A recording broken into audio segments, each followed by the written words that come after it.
see an ever-changing news and computer terminology. Commodore news. Are you keeping up with the Commodore? Yes, the Commodore is keeping up with you.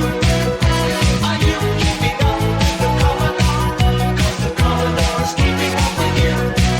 Are you keeping up? Cause the Commodore is keeping up with you. Are you keeping up? Cause the Commodore is keeping up with you.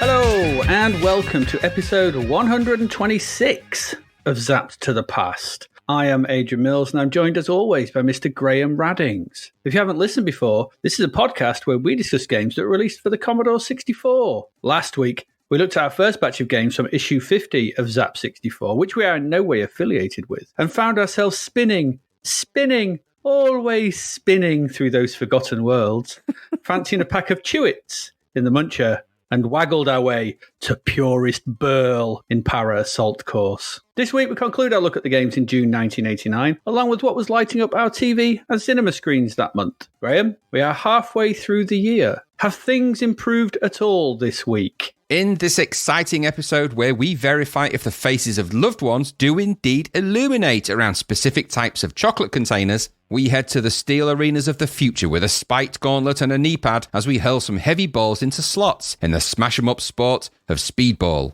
We explore how much eye strain we can physically endure in the eye-popping puzzler Titan, and skip and jump into our green ghost-killing suits and head to a 90s nightclub for some monster mayhem in the prospectively challenging world of the Real Ghostbusters. Turns out it's true. Pushing a golden box containing chocolate confectionery under the visage of a significant other does indeed increase the specularity of their face. Crazy. While we validate those results, we also head to some more pipe mazes and troubles in the infuriating and interesting Octoplex, jump on our stunt bikes, jet skis, cars, submarines, and all sorts in the crazy stunt-filled film world of the Danger Freak, before finally grabbing our knapsacks, iron saws, hit points, character sheets, and funny dice as we head on a dull adventure to nowhere for no reason whatsoever in the D&D-ish Hillsfar. Okay, I admit we finally might have a good future sports game. This is not a drill. I repeat, this is not a drill. Statistically, or actually?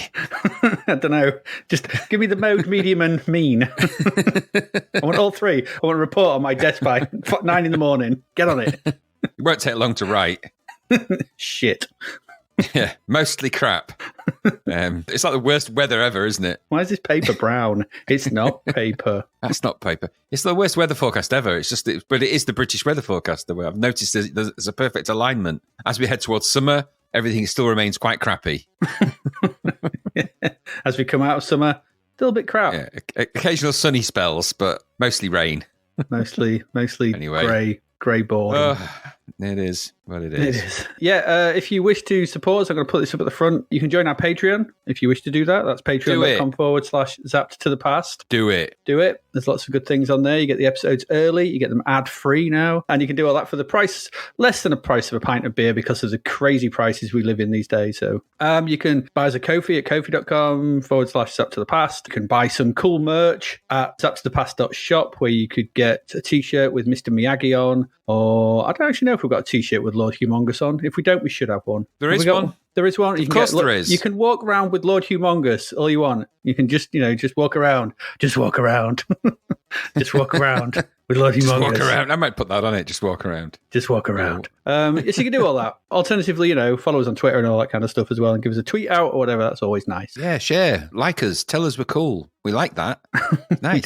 We do, because we're 50-year-old men and we don't get told that very often these days. Arr. From now on, I'll be requiring airnets. Arr, he'll be dancing for hours. Anyway, should we get on with some games? After all That's the plan. After all that blowing of our own trumpets, let's get on to our games. We've got 6 this week, so let's get into them.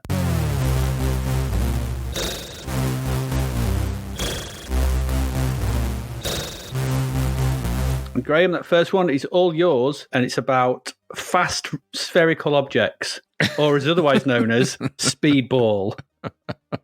Neutralize the electroscan.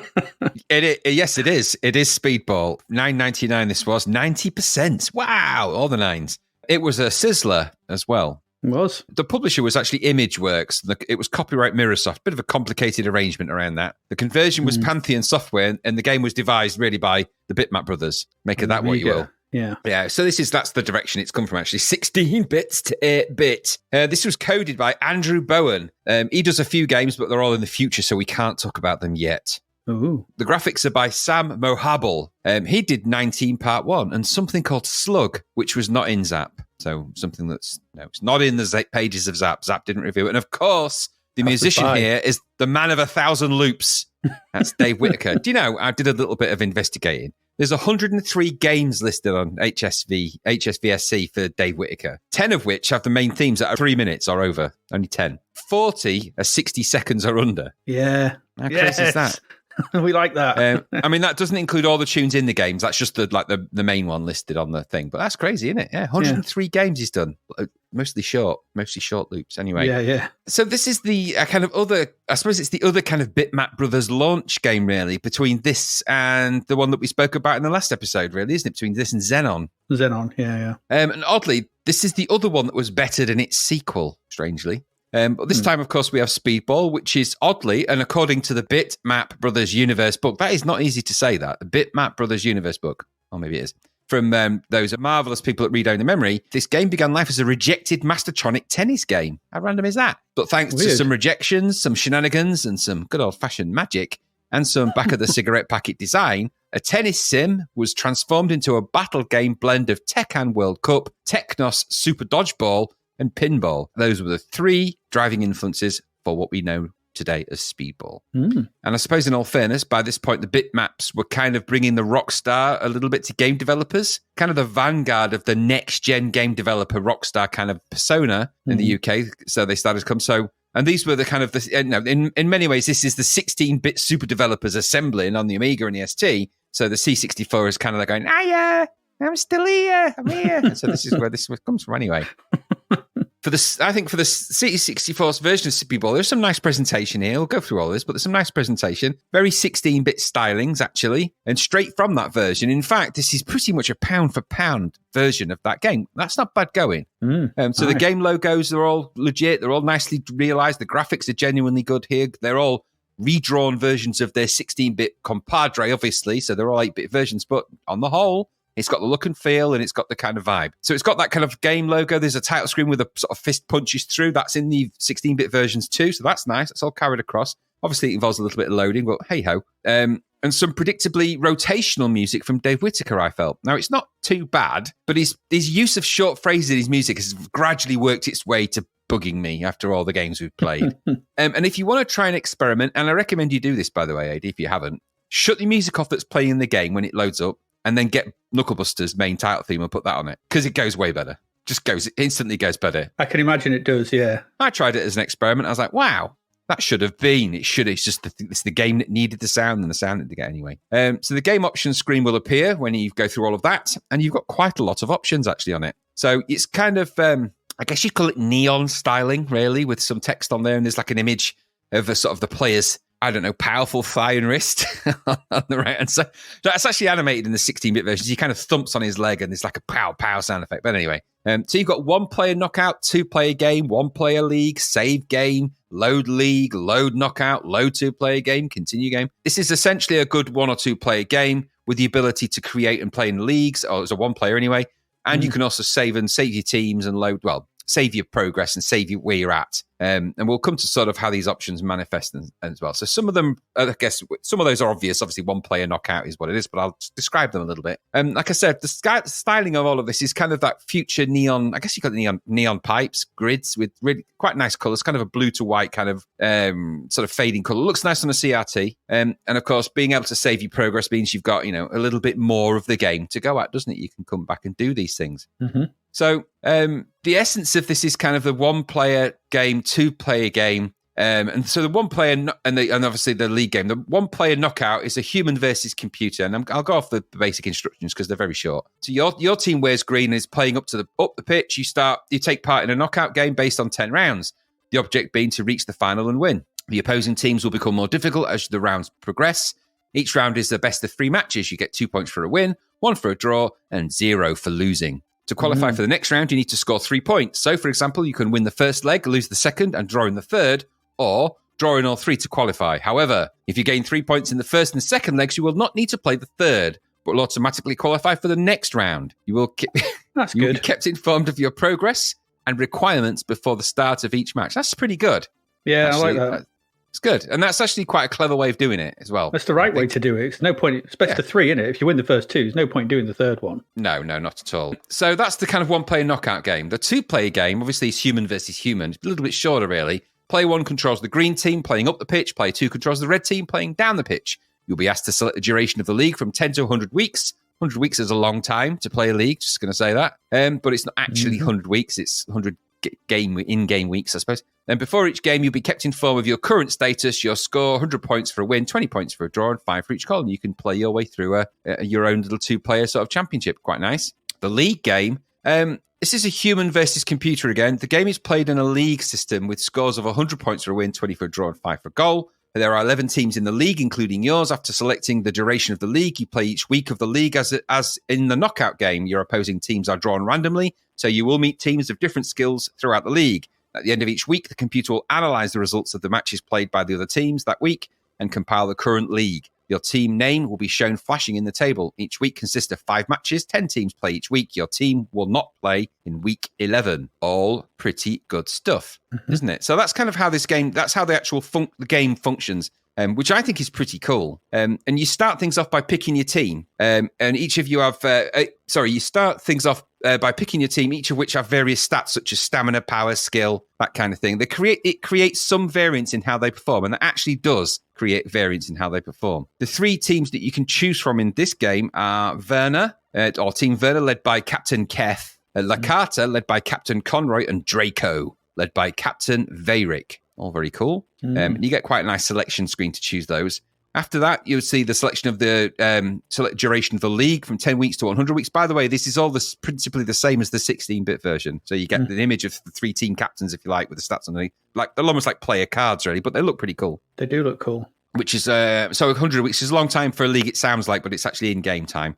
And as I said, there's 11 teams in the league, including yours, and each week you play a team drawn at random. Once your match begins, it's over to the steel pitch, according to instructions, and it says this, and I think this is cool. The game takes place on a steel-walled, steel-floored pitch, 160 feet long by 90 feet wide. The walls are 30 feet high. There is a goal at each end of the pitch and a ball warp tunnel in each side wall. Throwing the ball in the tunnel causes it to reappear on the opposing side or opposite side. The ball launcher in the center of the pitch rises at the start of each game, rotates, then shoots out the ball in a random direction. There are bounce domes off which the ball will be deflected, but over which the players are free to move. These appear in different formats for each match, which is quite cool. Controlling your team section.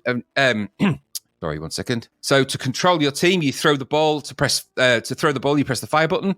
A very short press will throw the ball at waist height, but if the fire button is held down, it will be thrown high up in the air, passing over the heads of the players. Therefore, it is possible to throw the ball too high to enter the tunnels and the goal mouths. You've got to be careful of that. If your player doesn't have possession of the ball but is in the air near him, pressing the fire button will make him jump in the air and attempt to catch it. If the fire button is pressed when your player doesn't have the ball, then he will attempt to tackle an opposing player. If he is moving and the fire button is pressed, he will slide. The last tactic can be used to tackle an opponent or to move faster and intercept the ball. And by the way, your tackle isn't always successful. It actually depends on your skill level. And that's shown in your team info. If you remember those stats, and I said they do have a bearing on how it plays. So if you win the tackle, your opponent will lose some stamina, depending on your strength. And again, that ties into your attributes. Also, the losing player will be sent into an uncontrolled role and will be unable to do anything for a couple of seconds. The losing player is the goalkeeper. He will not be able to save the ball for a couple of seconds. Remember. Very, very, very handy to remember that, especially when you're playing 2-player. And so it goes on. A successful tackle will result in you taking control of the ball. You can tackle any player at any time. There are no fouls and no rules in this game. However, you are vulnerable when in the air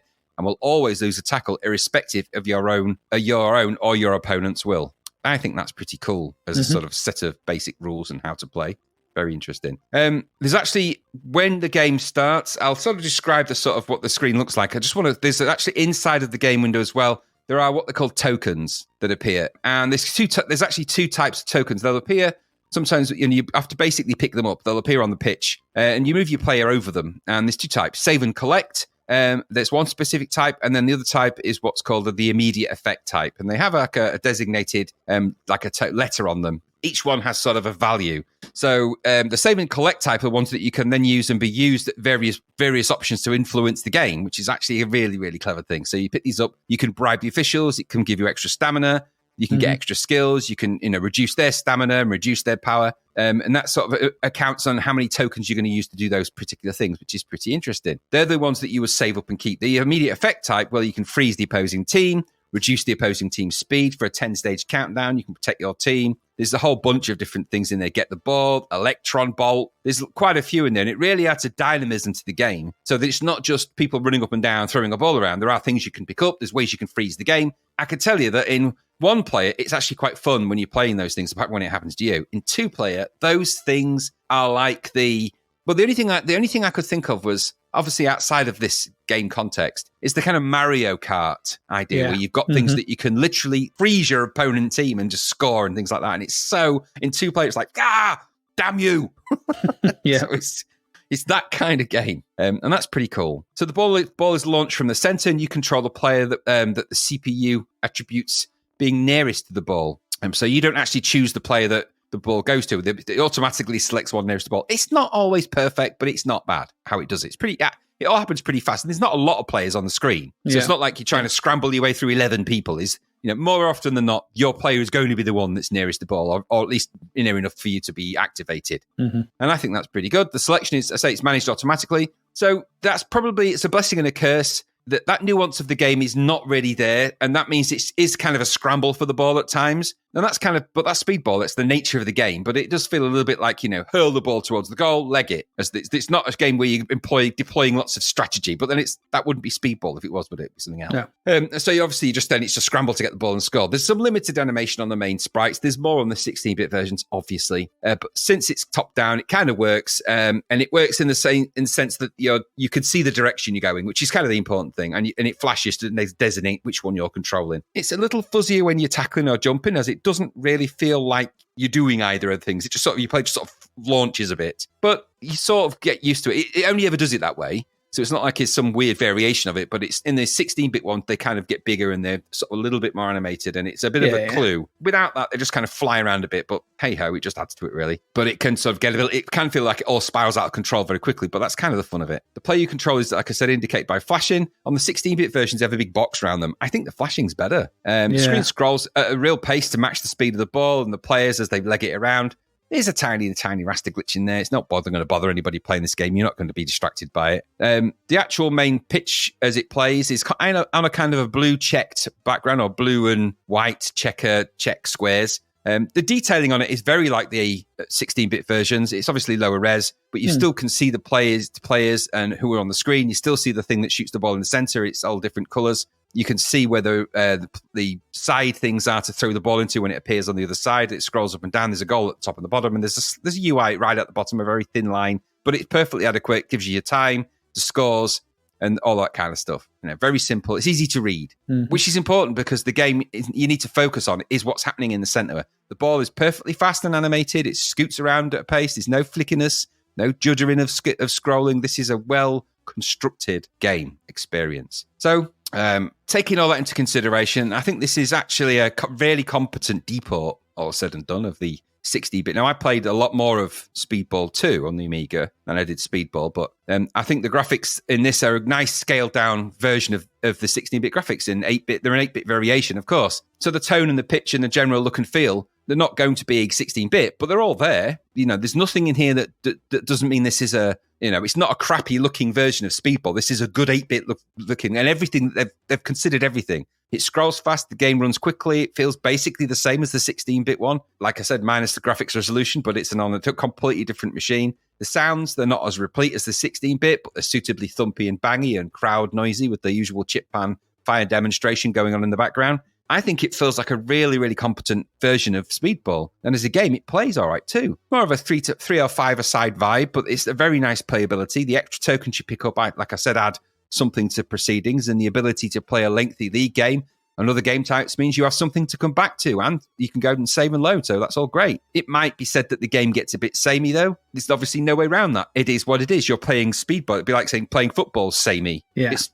football. Speedball is Speedball. This is how it plays. But it does have all of those things you can collect and all of those tokens you can influence the game with. The difficulty, I can tell you, does increase as well. And the gameplay might be the same thing over and over again, but it's never the same game twice. You can't do the same tricks twice in a row. It doesn't work that way. They get really tough, the opponents, at getting the ball and getting it off you. And so I think the only things that I would say is, there's a league in there and there's all those items as well. But without more teams, perhaps, and more ways to sort of personalize it, your options, I suppose, may be a bit limited. But in all fairness, all of those things are what they fixed and put into Speedball 2 Brutal Deluxe. In a similar way to how they fix all the problems with Xenon for Xenon 2 Mega Blast, because that's better than Xenon.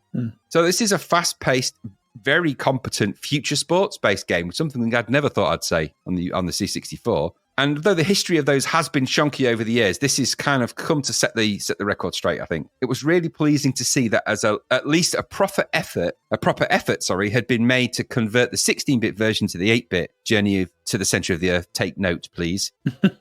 However, if you're going to play an optimum version of this, you'd probably play the Atari ST on the Amiga version, obviously. Probably the Atari ST version is actually really the home of it originally, but if you want a really good version of this, this is certainly good. And if you actually want the best version of this game completely, you'd play Speedball 2, because that's really where all the little things that we talked about all come together. So I think it's really, really good, this. I really enjoyed my time with it. And it was nice to go back to Speedball. It's nice to, this has always been a good one. The Bitmap Brothers are really, really the early 16-bit game dev superstars, like I said, are that vanguard of the sort of UK 16-bit gaming quality. For me, they're up there with the sensible guys, Bitmap Brothers. Their games are just phenomenal on the Amiga, and all of them. Whether it's Gods, whether it's all the ones that they created, they're all really good. And they never really gave me a bad. Okay, Xenon was a bit of a blip, but they didn't do that. But the game designs and the professional quality of the product is what counts here. This is a really good game of the C64. If the Amiga version had have existed, this would have probably been a gold medal. But it's, it came in at silver. Okay. I think this would have been worth £10 of anyone's money back then if you was a C64 gamer. So really, really cool. I really like Speedball, always have. And I probably think I always will. What about you? Yeah. Probably the best futuristic, put the ball in a goal game since Ball Blazer, I think. Yeah. Yeah, I'd agree with that. When was that? What was that? A million years ago. January 1986. 3.5 years. I don't think we played things like that. What was that crappy one big game with X? Where it didn't follow the X ball. Out, was it? Or didn't follow the player. Or I can't remember. Xylo or something. Xeno. Yeah. Was it Xeno? Xeno, I think. Xeno, that was it. Something like that. And all the other ones were played where it was a cross between whatever it was, pinball and the one with the holes. Remember that one? Oh, God. I'm trying to erase them out of my mind. all these great futuristic sports were played. So it's nice to get a good one. And I wasn't sure what to expect. Some of the scores for Zap reviews have been a bit ropey, so we say, recently. But then I played this, and I remember I used to play this quite a lot back when it came out, because I think it's a single load, isn't it? I'm pretty sure it's a single load. Yeah, I think it is. I think maybe it's just me thinking it was loading, but it was I think there's extras on the disc version, but I think it is actually a single load, because I remember... Yeah, because it's on tape, isn't it? It must be. I don't think I didn't buy this. I can't say I did buy this, but I think this was one of the last games I got from old Brown Source on disc to tape, because by this point, so many games were multi-loads, you couldn't put them onto tape very well. I don't have a disc drive, but this was a thingy, so I remember playing this quite a lot. And it's very good. It really is very good. It's still a really enjoyable top-down futuristic sports game.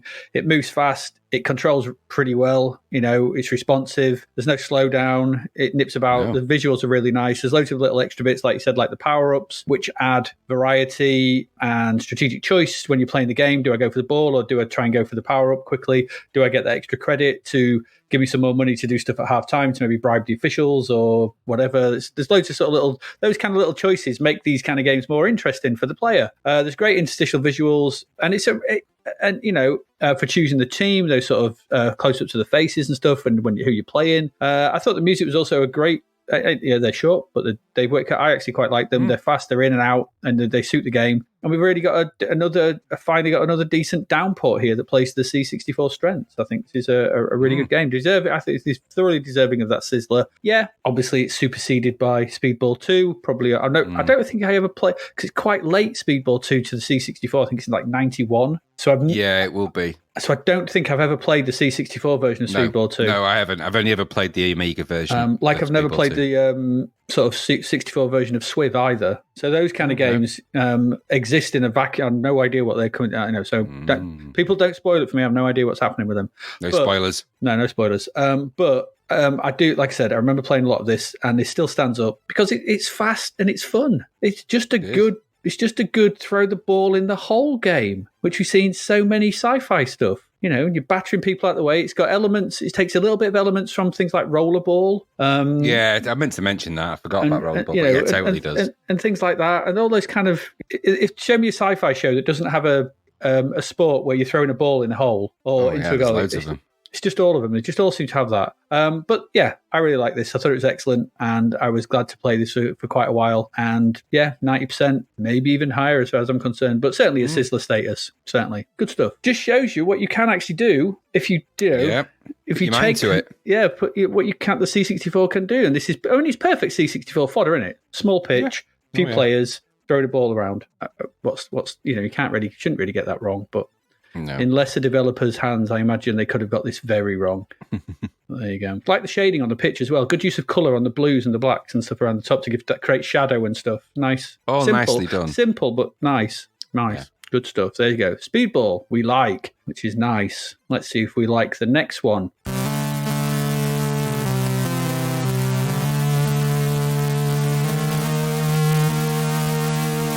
And this one, well, we didn't mention with Speedball was a crap vert the other week, wasn't it? So we've got 2 crap verts in a row. We have, yeah. Because now we've got Titan.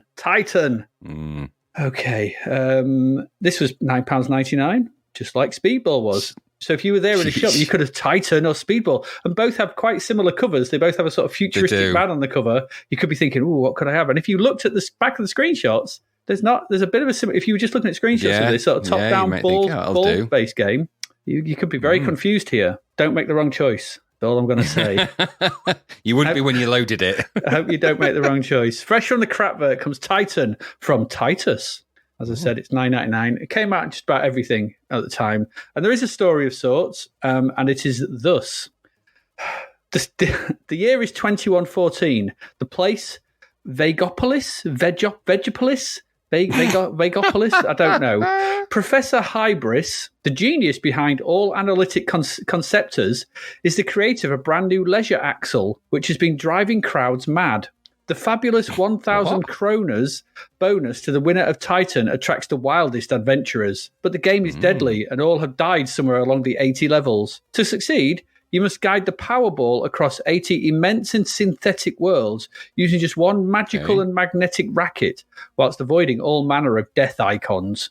The ultra-fast scrolling, the multicolored graphics, the variety of gameplay, and the sheer speed of the game have already caused mental breakdowns. You have been warned.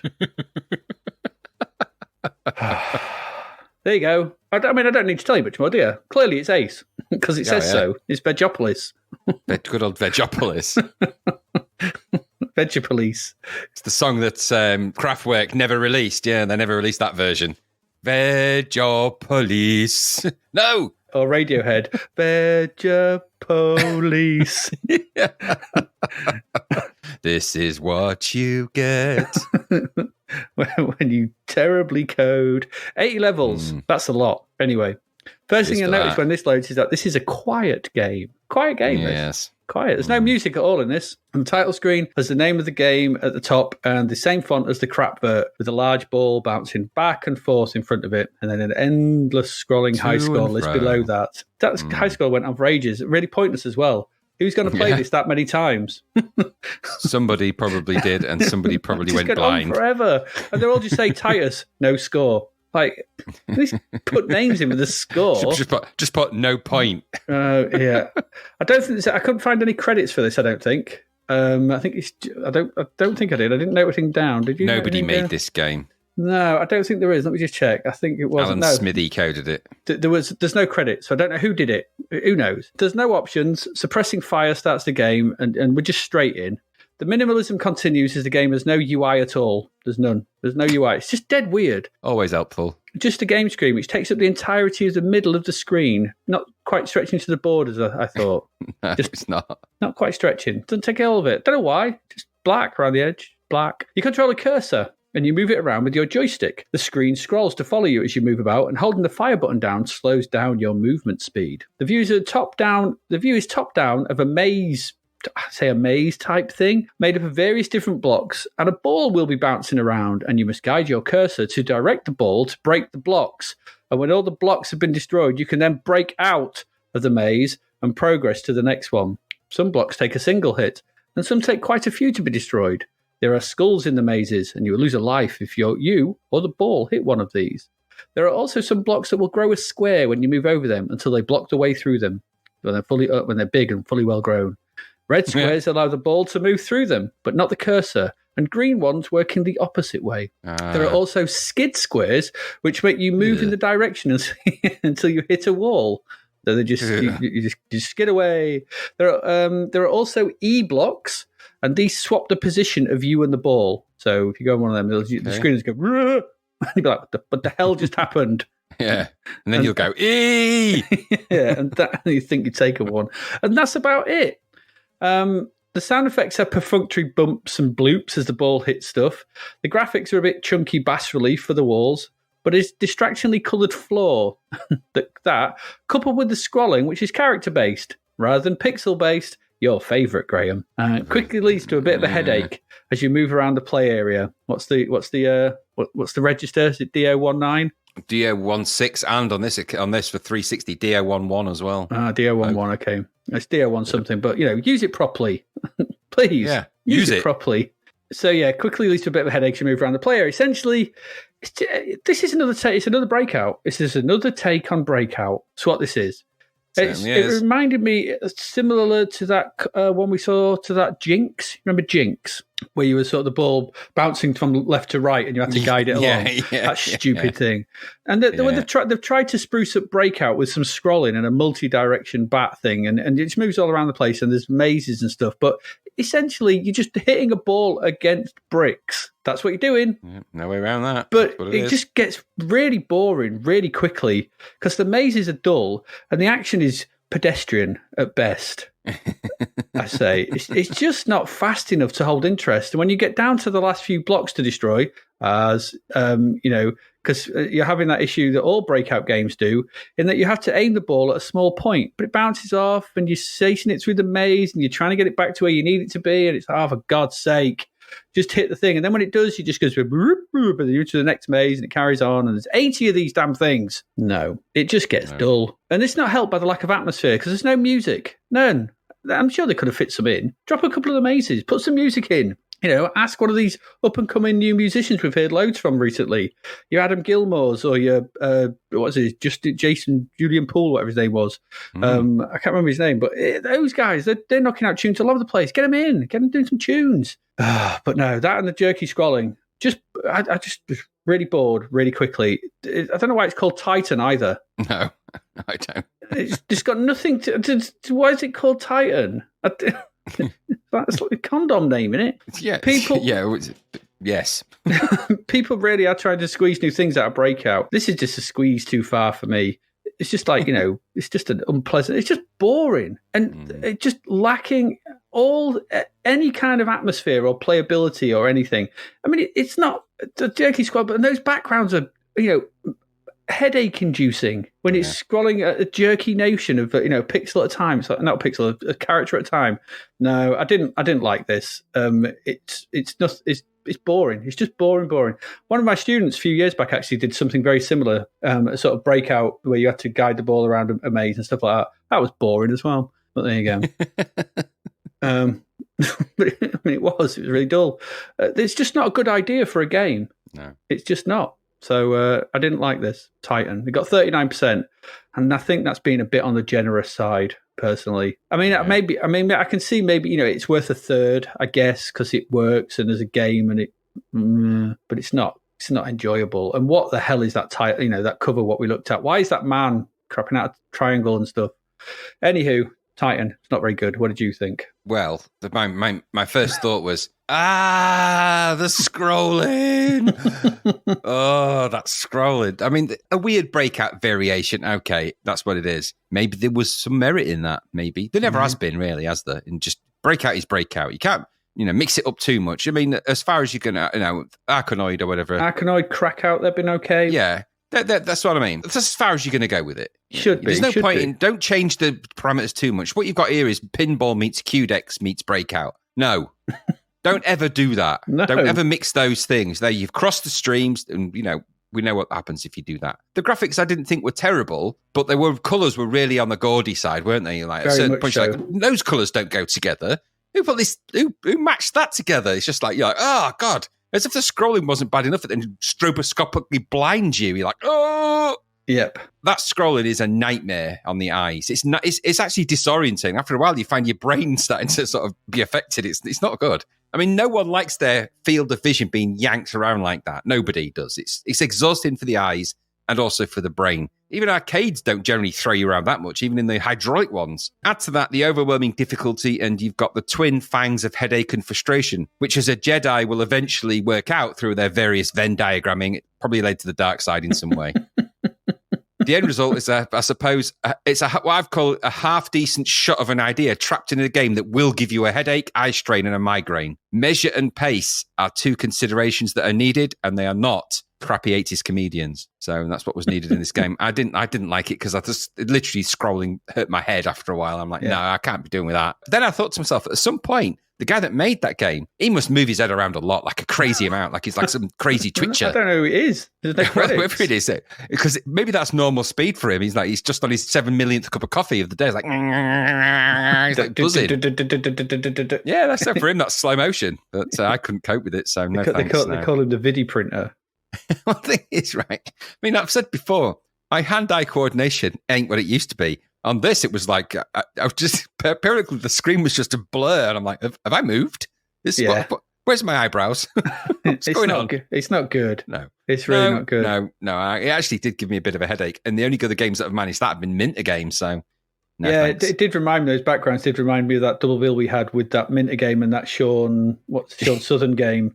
Was it Pod? And we had Pod and whatever the other one was. Yeah, that destroyed the brain. Yeah, it did. I'm more interested though to wonder about what other Venn diagrams the Jedis have. That's quite a that's something that maybe our listeners can figure out, because obviously pain leads to suffering leads to, I don't know, socks, and socks leads to bad presents. I don't know.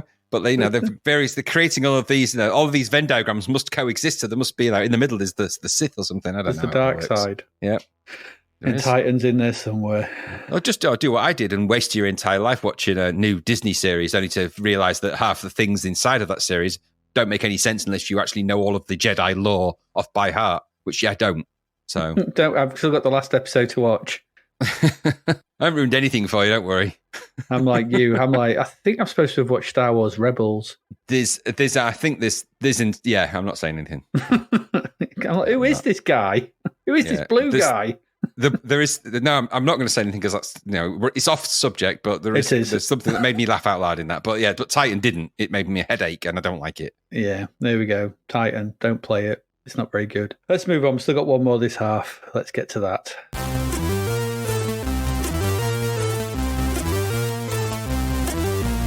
Graham, it's over to you for, the real Ghostbusters, not those fake kind. Ghostbusters, what do you want? Okay, so this is the real Ghostbusters, £9.99, 67%, published by Activision. Ooh, copyright Data East, this was coded by Greg Duddle. He did Karnov, Menace, and Willow Pattern. Quality. Yay! This is also coded by Jason Heggie. He did Heroes of the Lance. No. Graphics are by James McDermott. He did Menace. Oh, God. It made me choke. I just got the graphics in Menace. I was like, and then I heard, no, no, no, no, no, no. And then the musician is David Whittaker, the man of 1,000 loops. Who did didn't he do Menace? He did do Menace, yeah. Oh.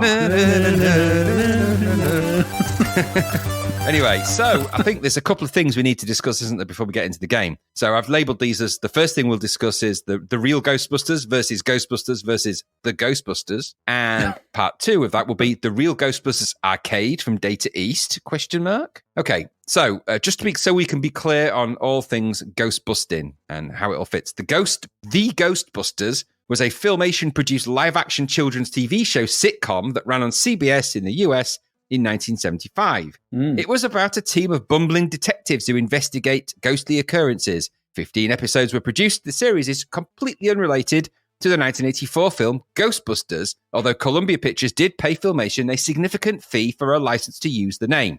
Okay. The success of Columbia's unrelated film Ghostbusters spurred Filmation to resurrect their own property, The Ghostbusters, producing an animated series based on the characters from the earlier TV show. Ghostbusters, later called Filmation's Ghostbusters, was later a 1986, obviously American animated TV series that was made by Filmation, as I said, and distributed by Tribune Entertainment, serving as their sequel to that live-action show. The animated series ran from September the 8th to December the 5th, 1986, in daytime syndication, and they produced 65 episodes. It is not to be confused with the Columbia Pictures 1984 film Ghostbusters, or that film's subsequent animated television show, The Real Ghostbusters, which premiered 5 days later. Wow, The Real okay. Ghostbusters is an American animated television series spin-off sequel of the 1984 comedy film Ghostbusters, but not the 1975 The Ghostbusters, or anything to do with the Ghostbusters animated show that came out in the same year, but is nothing to do with it. The series ran from September the 13th, 1986 to October the 5th, 1981, and was produced by Columbia Pictures TV, DIC, Dick Enterprises, and distributed by the Coca-Cola Telecommunications Company, who even know they had one. The real part was added to the title after the dispute with Filmation and its Ghostbusters properties. The series continued the adventures, the Real Ghostbusters series continued the adventures of paranormal investigators Dr. Peter Venkman, Dr. Egon Spengler, Dr. Ray Stantz, and Winston Zedmore, their secretary Janie Melnitz, and I didn't write this is from Wiki, and their mascot ghost Slimer. Mascot ghost? Slimer was he wasn't a mascot. When did that happen, anyway? I think that's between 1 and 2, in it. It's like he... Yeah. Yeah. Is it, though? Shifty eye looks to everybody.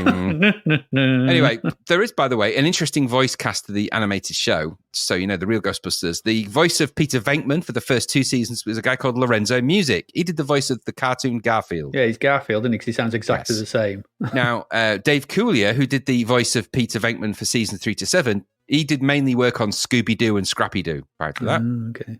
Egon Spengler was voiced by a guy called Maurice LaMarche. He did Pinky and the Brain from Pinky and the Brain. He's also the voice of Kif Croker from Futurama. Kif? Who does that? Oh, good old Kif. Kif.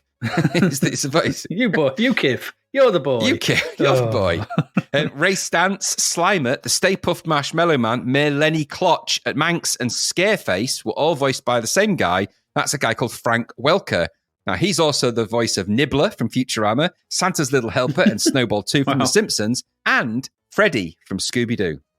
What is that? Okay. Winston Zedmore in seasons 1 to 3 was voiced by Arsenio Hall. Oh, cool.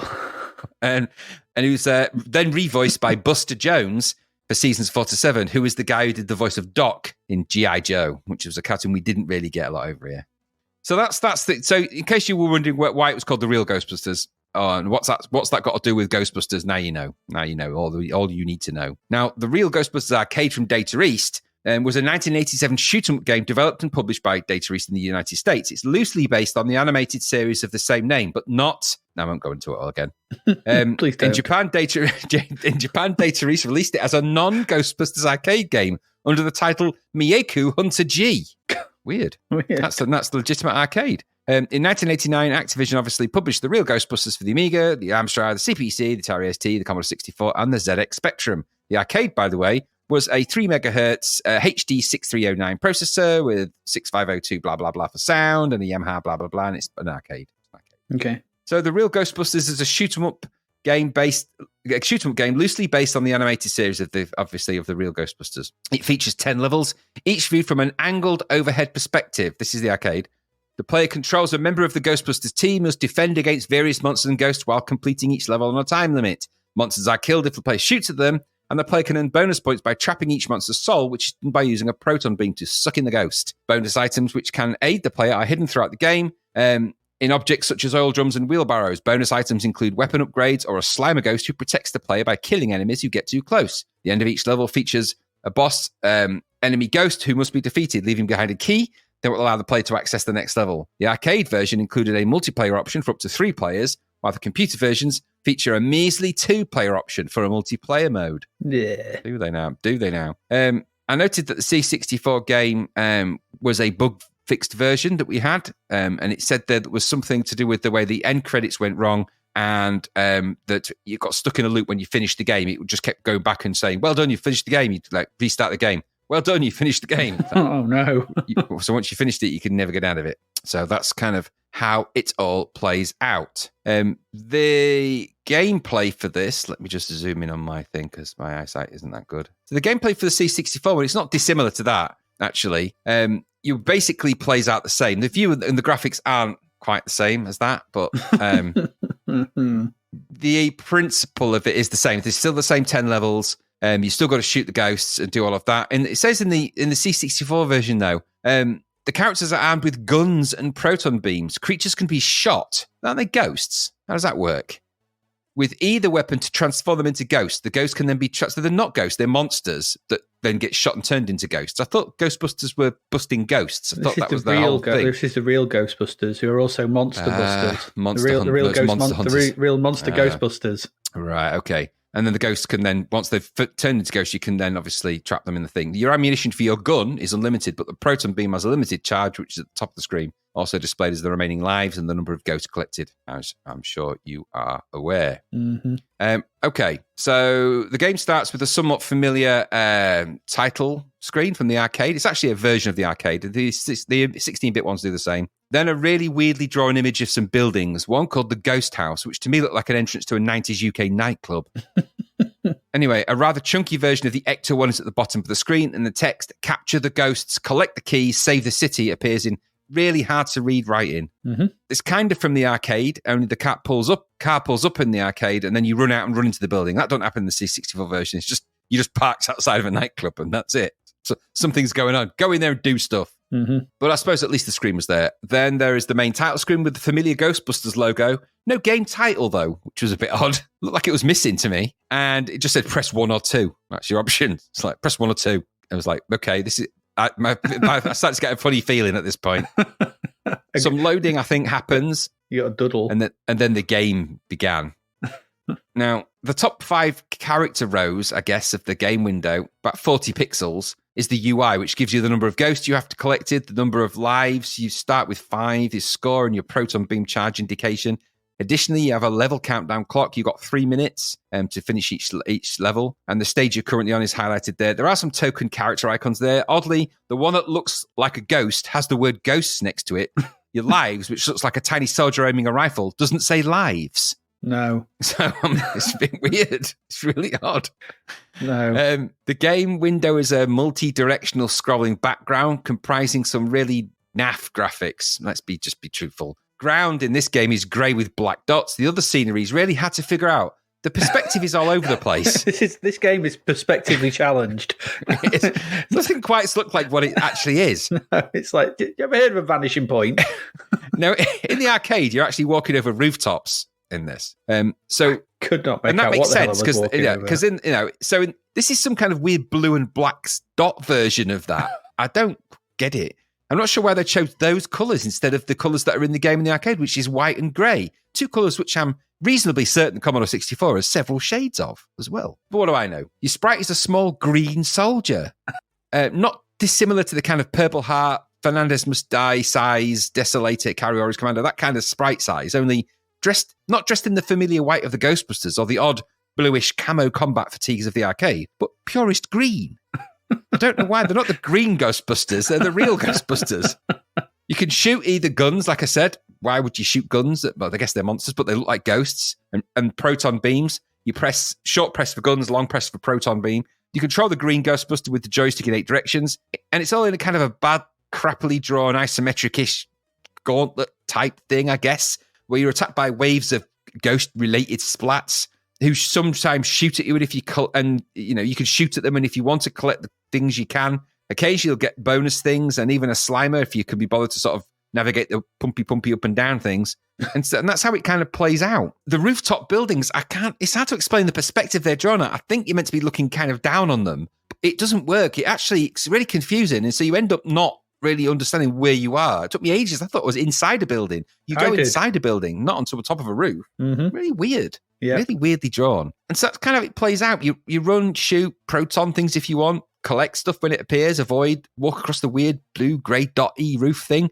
There's a lot of enemies in the game-ish. Not easy to identify what on earth they are, though. It looks like someone's partially chewed a load of sweets and just spat them onto your screen, and then because they float around and annoy you in some way. There were some mummies in there. Mummies! The Ghostbusters have never fought them, ever.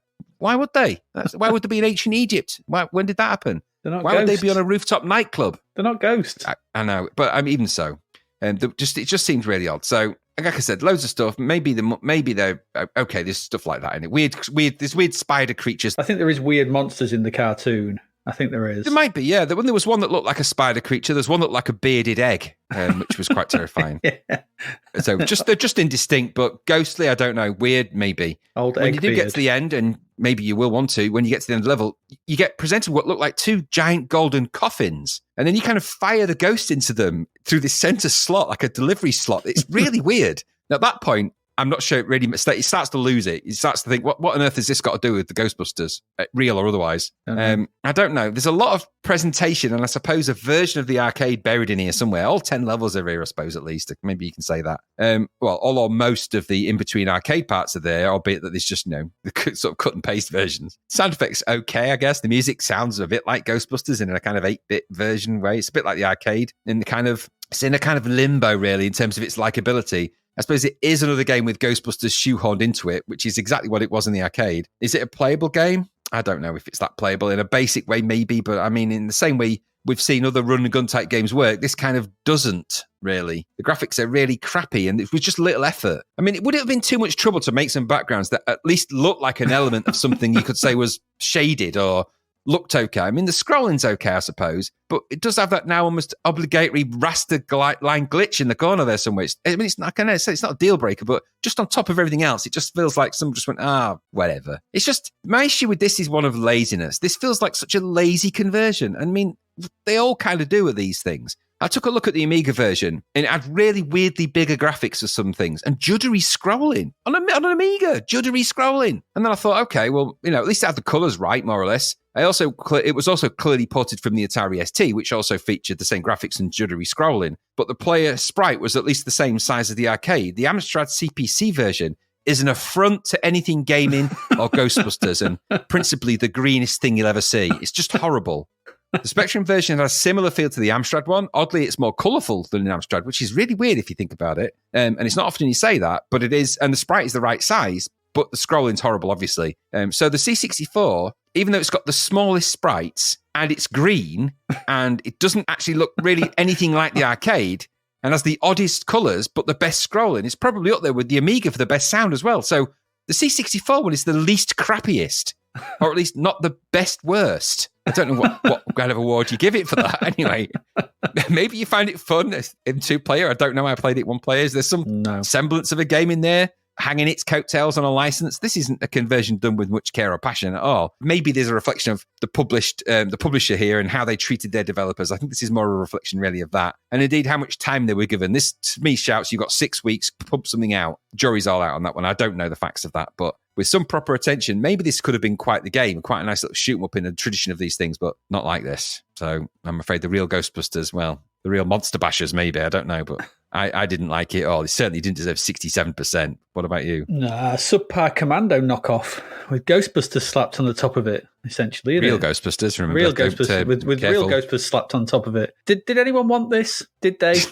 Nobody wanted the real Ghostbusters, I think. No one. I was never a massive fan of the Real Ghostbusters cartoon, so because it's too late for me. I got very little affinity for this. But even if I did, and just taking it on its own merits as a game, the puny main sprite, the crappy bitty ghosts, the crude and perspectively challenged backgrounds, and that drone of a soundtrack just soon drove me away. I was like, no.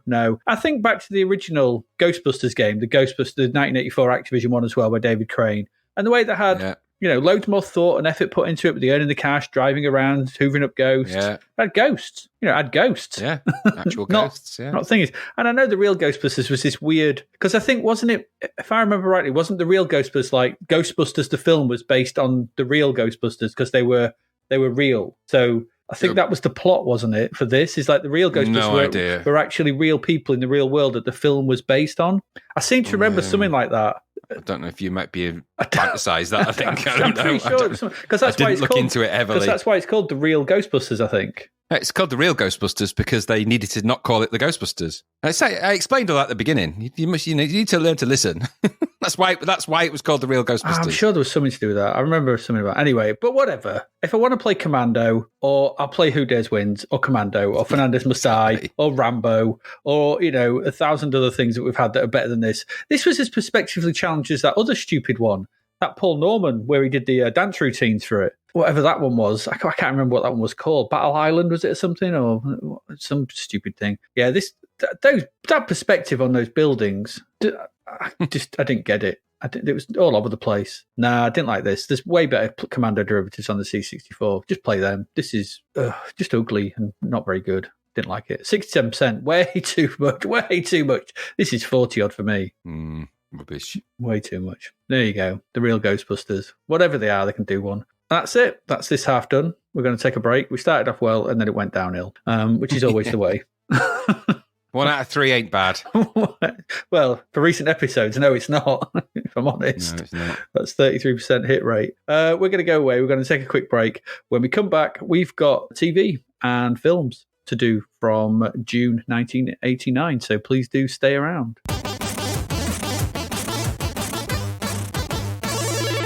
And we are back. Let's get into it. Film and TV, June 1989. 5th of June, Graham, BBC Two broadcast a special 90-minute programme, Climate in Crisis, to mark United Nations World Environment Day, was presented by Michael Burke and David Attenborough.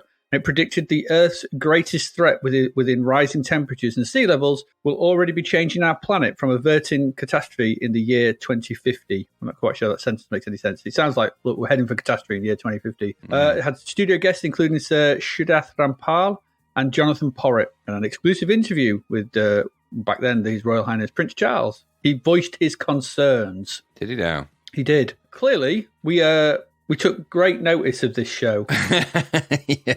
Yeah, they're like, all that stuff you said about climate change, it's never hot enough in the summer, is it? Is that going to eat into our oil profits? Exactly. Dodgy. So tragic that we didn't, it's actually arguably probably too late now in many ways. The ice caps are now melting, sea levels are rising, the weather pattern's gone crazy. Yeah, Switzerland has lost most of its glaciers. Most of its cheese. Oh my God, the world's gone mad. Swiss cheese. The holes have taken over. It's all whole now. It's still there. It's just all whole. The UN will be like holding an emergency meeting. Like, what are we going to do about? Never mind the nukes. What about the cheese? For God's sake! It's 95% whole. All the cheese is gone. There's just the holes left. Don't you throw any arguments about there being nothing there.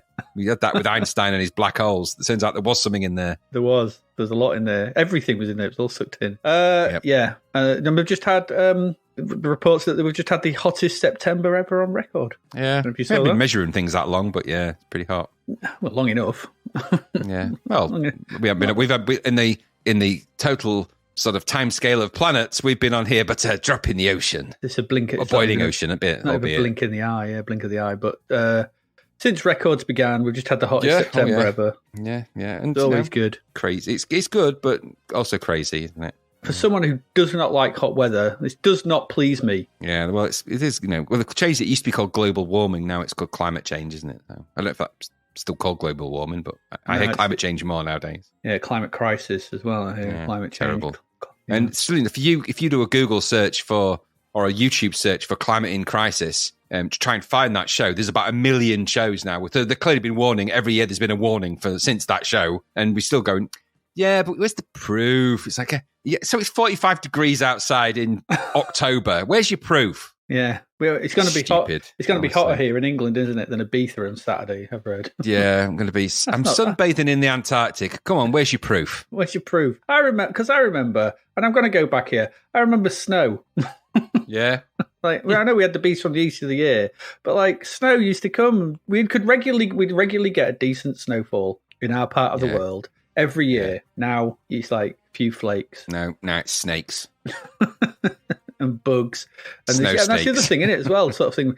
Those bloody black fire ants, whatever, are making their way up because it's getting hotter. I was reading about that as well. So they're making their way through the Europe. And the giant hornets, the bee-eating hornets. Yeah. Yeah. Just what is going on. I mean, it's turning into like one of them movies where everything's just getting bigger and it eats the previous thing. So there was wasps that ate bees. Now there's hornets that eat wasps. Where's it going to end? Soon there'll be dragons eating stuff. Well, it end with an old woman eating a horse. Exactly. And that's never good, is it? Of course. Exactly. Perhaps she'll die. Yeah, perhaps. Yeah, it's a little bit crazy. I think right now we're at phase 3. We might not get to phase 4 and have to use 100% yellow, but I've got it downstairs, queued on the record player. Boom, boom.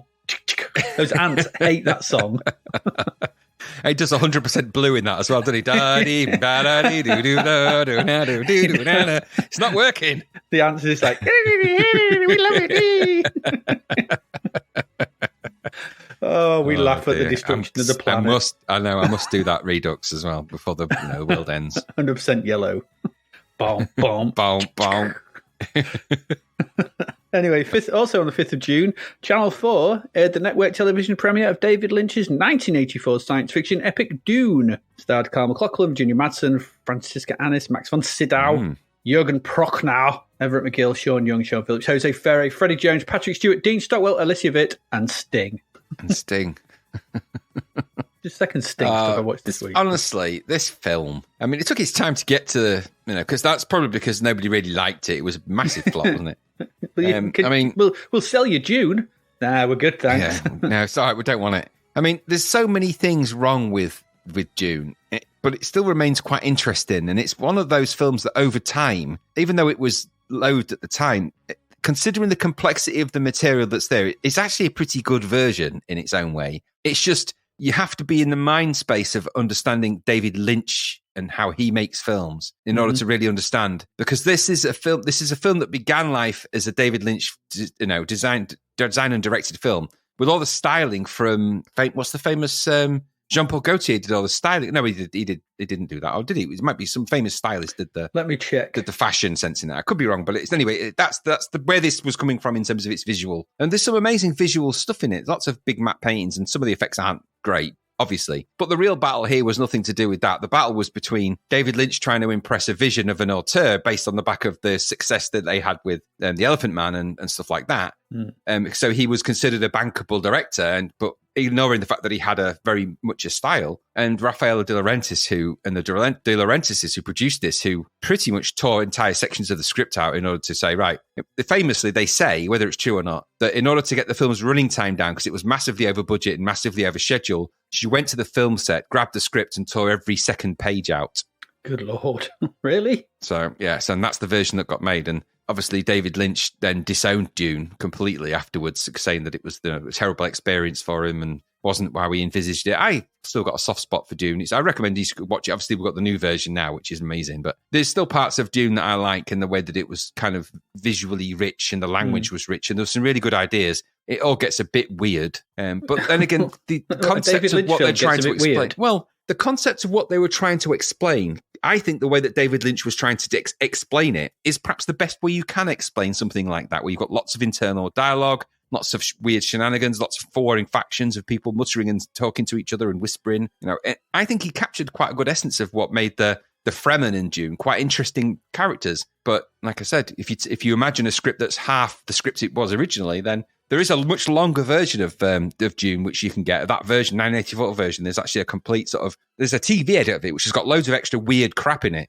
So somewhere there's like a version with loads of extra stuff in it. Now, it won't make any more sense, but it probably is not very good. And I think that's the one that was directed on the director's credits. He says Alan Smithy, because it was completely disowned by that point by David Lynch. But there's good music in it. There's some really good scenes in it. Some of the effects in it might not look great now, but back then they weren't bad. The worms and the sandworms and all that. It's quite an interesting film in its own way. Yeah, I wasn't a big fan of it. Did you ever read the books? I've read the first book. So I think that's what it's based on, isn't it? Is it the first book? Yeah, but it sort of presses loads of stuff that happens. Game of Thrones style, actually. I mean, and not just pressy. I mean, goodness me, there's like chapters where it's condensed down to like 2 lines of dialogue. There's loads of character development in that. And so you get behind the characters more. You understand a little bit more about not just the Fremen, and they're sort of almost quasi-religious sort of overtones, but also all about the Atreides and everything else, and why the mentats are quite important to the Atreides, and how all of that works, and the sandworms, and then all of the guild and all of the guild navigators and all of the stuff around spice. That's all explained, and it's kind of written off what looks like a bogey in the film that sort of farts out a kind of, it just farts, goes, wah, and farts out a ball. It's like, that doesn't work quite as well. But there's some great lines of dialogue in that film. And there is just moments of genuine visual richness that are just beautiful. Stuff. When the guild navigator arrives in the first sequence in the film, and all the sort of guild team that come with him, as if you like, the sort of obviously the big worm thing in the tank is the guild navigator, and then all of the staff, and they go to talk to the emperor. Is it Shaddam something the third or whatever he's called? Yeah. Those are the parts I really like, because there's just such beautiful richness to it all. I really like that. It's good. I mean, there was an earlier attempt, what the Jodorowsky's doing. Did you see? Have you also as well? Lynch was, he was offered Return of the Jedi. Yeah, because he was big bankable film director, wasn't he? He got a lot of credit from Elephant Man stuff. That was humongous hits, things like that.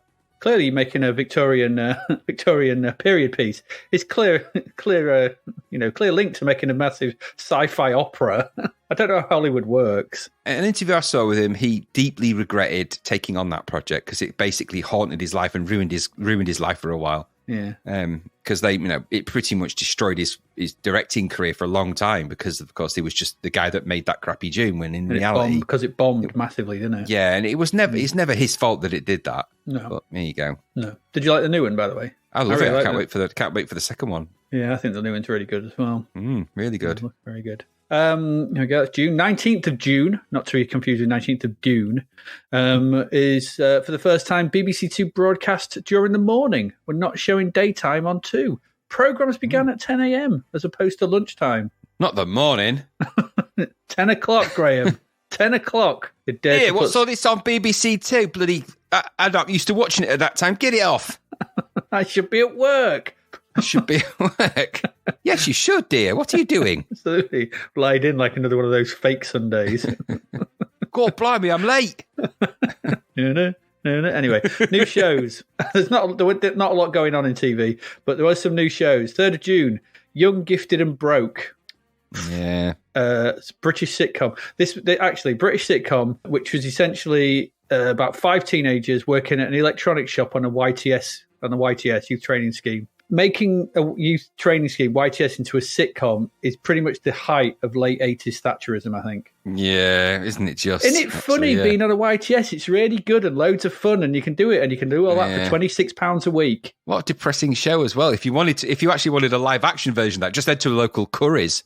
Yeah, I mean, the YTS was a nightmare. I remember growing up. I dreaded it. That's why part of the reason why I went to sixth form was like, avoid YTS, because you just shoved on them. You're on a YTS. Get given crappy pay, and it was £26 a week. Absolutely shocking. You'd never get away with it now. Nope. 5th of June, The 19th Hole, some sitcom starring Eric Sykes. Never heard of it. Eric Sykes was quite a famous TV comedian, wasn't he? He did a few things like that. He did. Was it Q9 or was that? That was Spike Milligan. Spike Milligan. He's something to do with all of that sort of thing. There was a TV show he did specifically, which I remember watching in the very early 80s, but I can't remember what it was called. No, I can't remember. I get him confused with Leonard Roster. He was in The Plank, I think, one of Eric Sykes. Yeah. He's that kind of... There was some comedy show he was famous for, but it escapes me what it was called. I'll look it up. 5th of June was Huxley Pig. Yeah.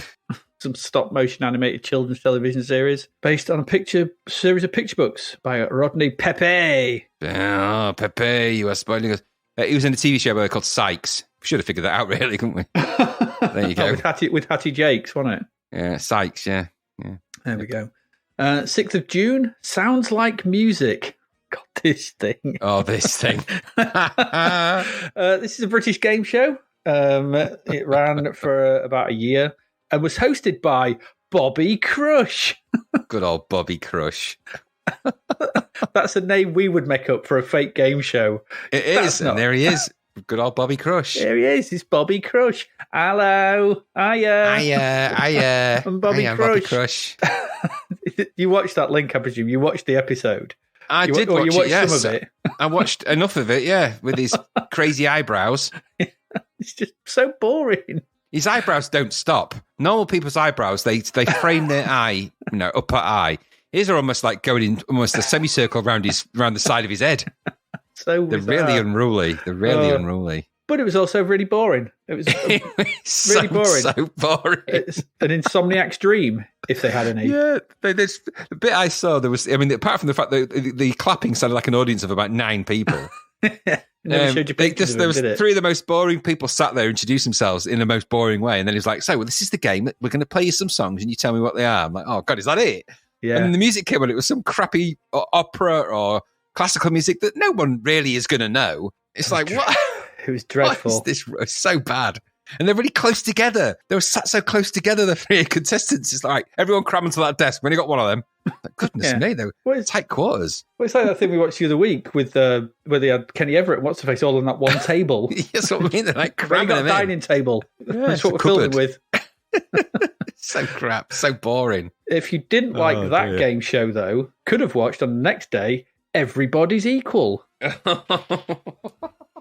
You wouldn't have wanted to, though.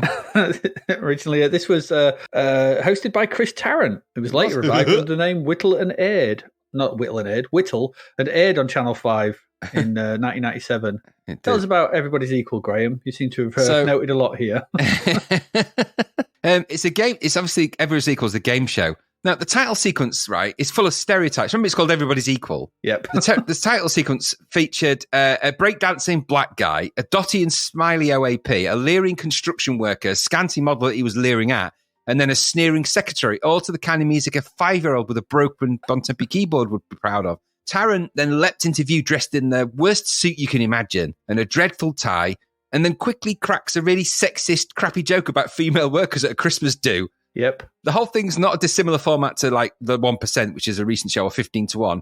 Only they have secret info on the participants of the show who are all in the audience. It all gets needlessly over-sexualized within seconds with Tarrant doing that really weird noise that he does. Have you noticed the Tarrant noise? He's talking, he goes, and he does this noise. I can't do it. It's really like puts you on edge. You're like, oh God. He does the Tarrant. So he does the Tarrant noise. He cracks a joke about him being at a Christmas party and there's too many women for him to handle. And then he goes, it's like, it's scary. Yeah. Anyway, and the prize fund was a total of £1,000. It was. For all Who'd that. want that?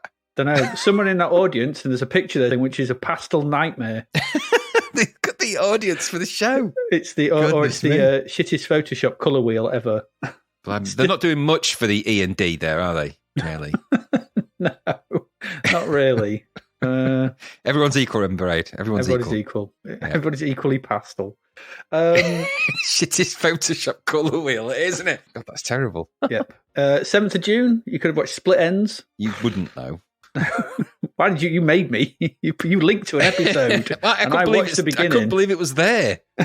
Even the canned laughter on this sounded embarrassed. That's what I noted. It really did. Noted. The jokes are so crap. That bit where Anita Dobson, it's got Anita Dobson and it's running a hairdresser shop. When she turns to the camera and goes, men. I was like, aye. It's so bad.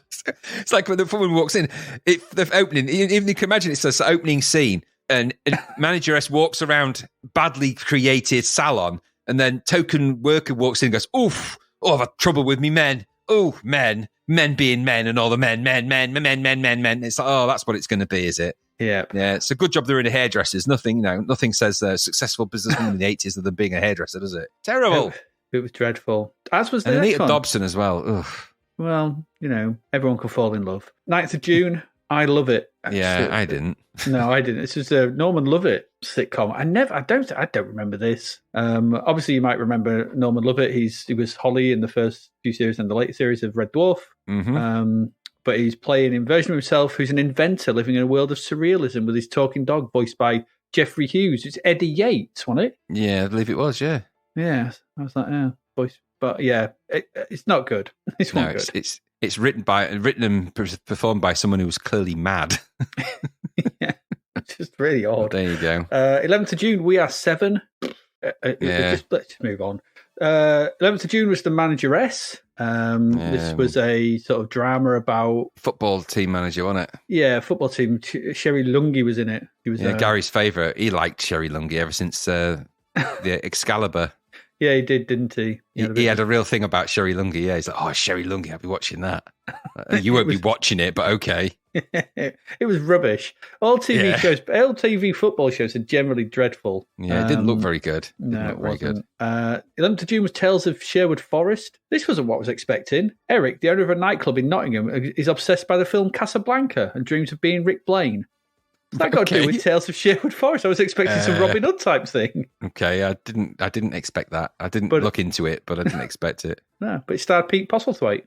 Dear. Go figure. 12th of June, Rules of Engagement. This sounded weird as well. Tensions are high between the USA and Soviet Union over a US submarine that's sunken near Russian waters. In England, as the threat of nuclear war looms, government bureaucrat Martin Goodman is appointed controller of the city of Portsmouth. Goodman orders the city placed under curfew, locking off all traffic in and out, rationing fuel, and replacing news with TV reruns. At the same time, Goodman's wife, Joanna, finds a card from his mistress, Suzanne Wallace, in his coat. She hires ex-Royal Marine Dave Gillespie to spy on Goodman and return with proof. I mean, when you've got the threat of nuclear war looming, the fact that your husband might be cheating on you, at least you're concerned. Just the least you're worried. Has the power to control Portsmouth. It's dead weird, isn't it? I'm shutting off Portsmouth. I'm just running reruns. Shut down all the TV stations in Portsmouth. I can only assume that it's the guy who was running TVAM. Yeah, and it's played out like that. The Bureau de Change, isn't it? I've watched a little bit of that because all 6 episodes are on YouTube if you want to watch them. I won't, but I'll stick to what I know. I was like reading, go, what the hell is this? 16th June is After the War. Never watched it. 16th of June, Morning Sarge. This was another hilarious sitcom set in a police station. Dear. And 22nd of June, Traffic. That's actually pretty good, Traffic.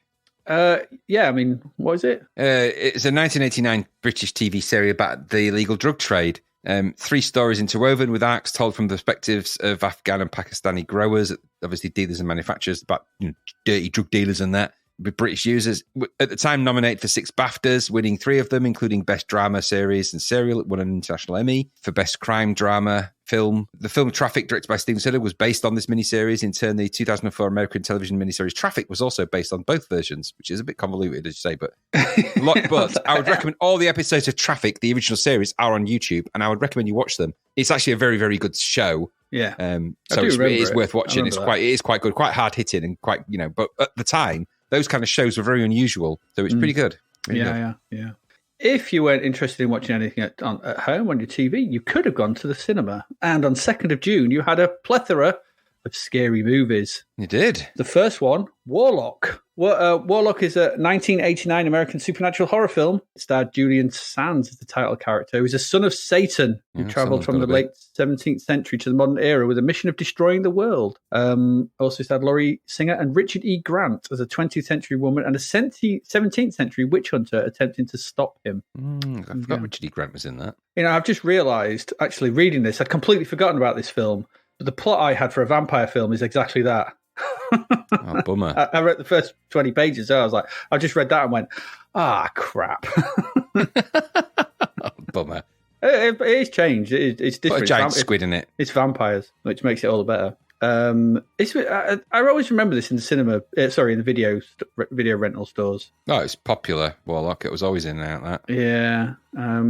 But unfortunately, recently he went missing, didn't he, and died. Julian Sands. He did. Yeah, they found his remains. Yeah, he went missing and died in the San Gabriel Mountains outside of Los Angeles. Yeah, he went hiking. Never came back. He did. Did you like this film? I have vague memories of it. There being one scene in it about somebody getting all the fat sucked out of their body or something. Is that this one or something like that? Maybe. But I remember it being pretty good, unusual at the time. But I'll have to watch it again. It's bound to be 80s crap though, but I'll watch it again. Yeah, it's unusual because it's two British leads, isn't it?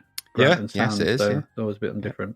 If you didn't fancy Warlock, I can't remember which of you could have gone seen Child's Play, the infamous Child's Play. This was an American horror comedy. It focuses on Chucky the doll. Chucky is voiced by Brad Dourif. So essentially, he's a serial killer, isn't he? And he gets killed he's on the run from the police and he gets killed in a toy store, and his essence, his blood. Yeah, he transfers his soul into the doll, into one of the dolls, yeah.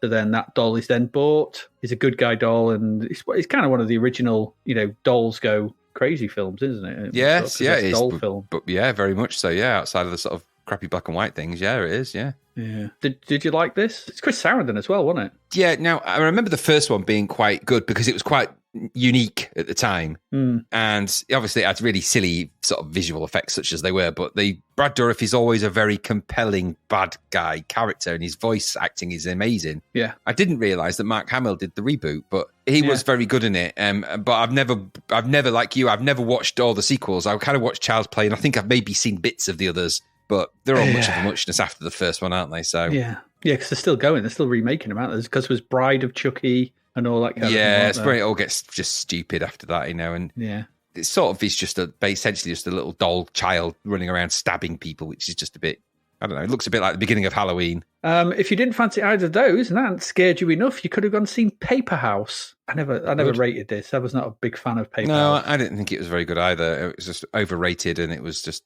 another one where the cover rented it out a lot. Yeah, I remember that. I always remember that cover, the house in the background and the kid going, ooh, looking scary. Yeah. 16th of June, you could have seen women, if taking a couple of weeks off, you could have gone and seen Women on the Verge of a Nervous Breakdown. You could. Which, I'm not even sure if I've ever watched this. Pedro Almodovar's movie, yeah. It's very Pedro good, Almodovar, actually. Yeah. What's the one where two men beat each other up with hams? That's ham on? Ham. Yeah, it is.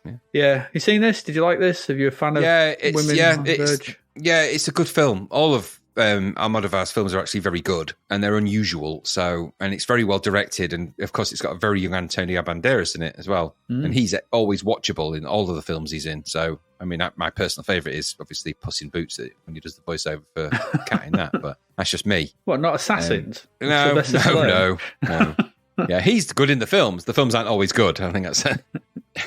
But yeah, that is a very good, a good film from Pedro Almodovar. If you like that style, then go and watch the others that he does because all of his films are kind of that way, quirky, and he weirdly turned up in that new Indiana Jones film as well, didn't he? He did, yeah. It was really odd.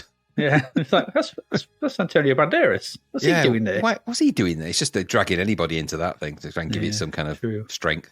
If you didn't fancy Women on the Verge of a Nervous Breakdown, though, you could have gone to see this, and I did, and I regretted this massively because it was Hellbound, Hellraiser 2. Oh dear!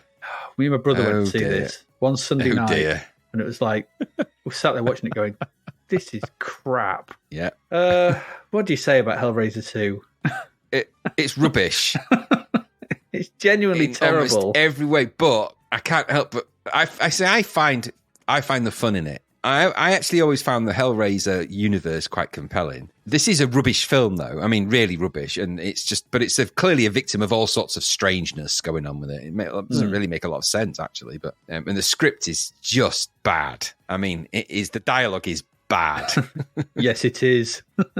It's so bad. They're coming. And the acting is just as wood. I mean, considering the caliber of some of the actors in there, because obviously Kenneth Branagh's a good actor. Doug Bradley isn't bad in what he does, but it's just a couple of the other characters in it are just really crappily acted. It's bad. And it's just or hammy acting, or worse, campy hamming. It's not very good. Now, it did lead me to find something quite interesting, and we can look at the plot of Hellraiser 2, which is more, someone opens a box and more weird shit comes out. Yeah, principally. Yeah. Mm-hmm. But I found a website that lists every Cenobite from the Hellraiser movies, all of them, including the new reboot, 2022 reboot. And some of these have got good names. Some of them are, I suppose, what you call them is explanatory names. Roy Walker named some of them. I think it's safe to say.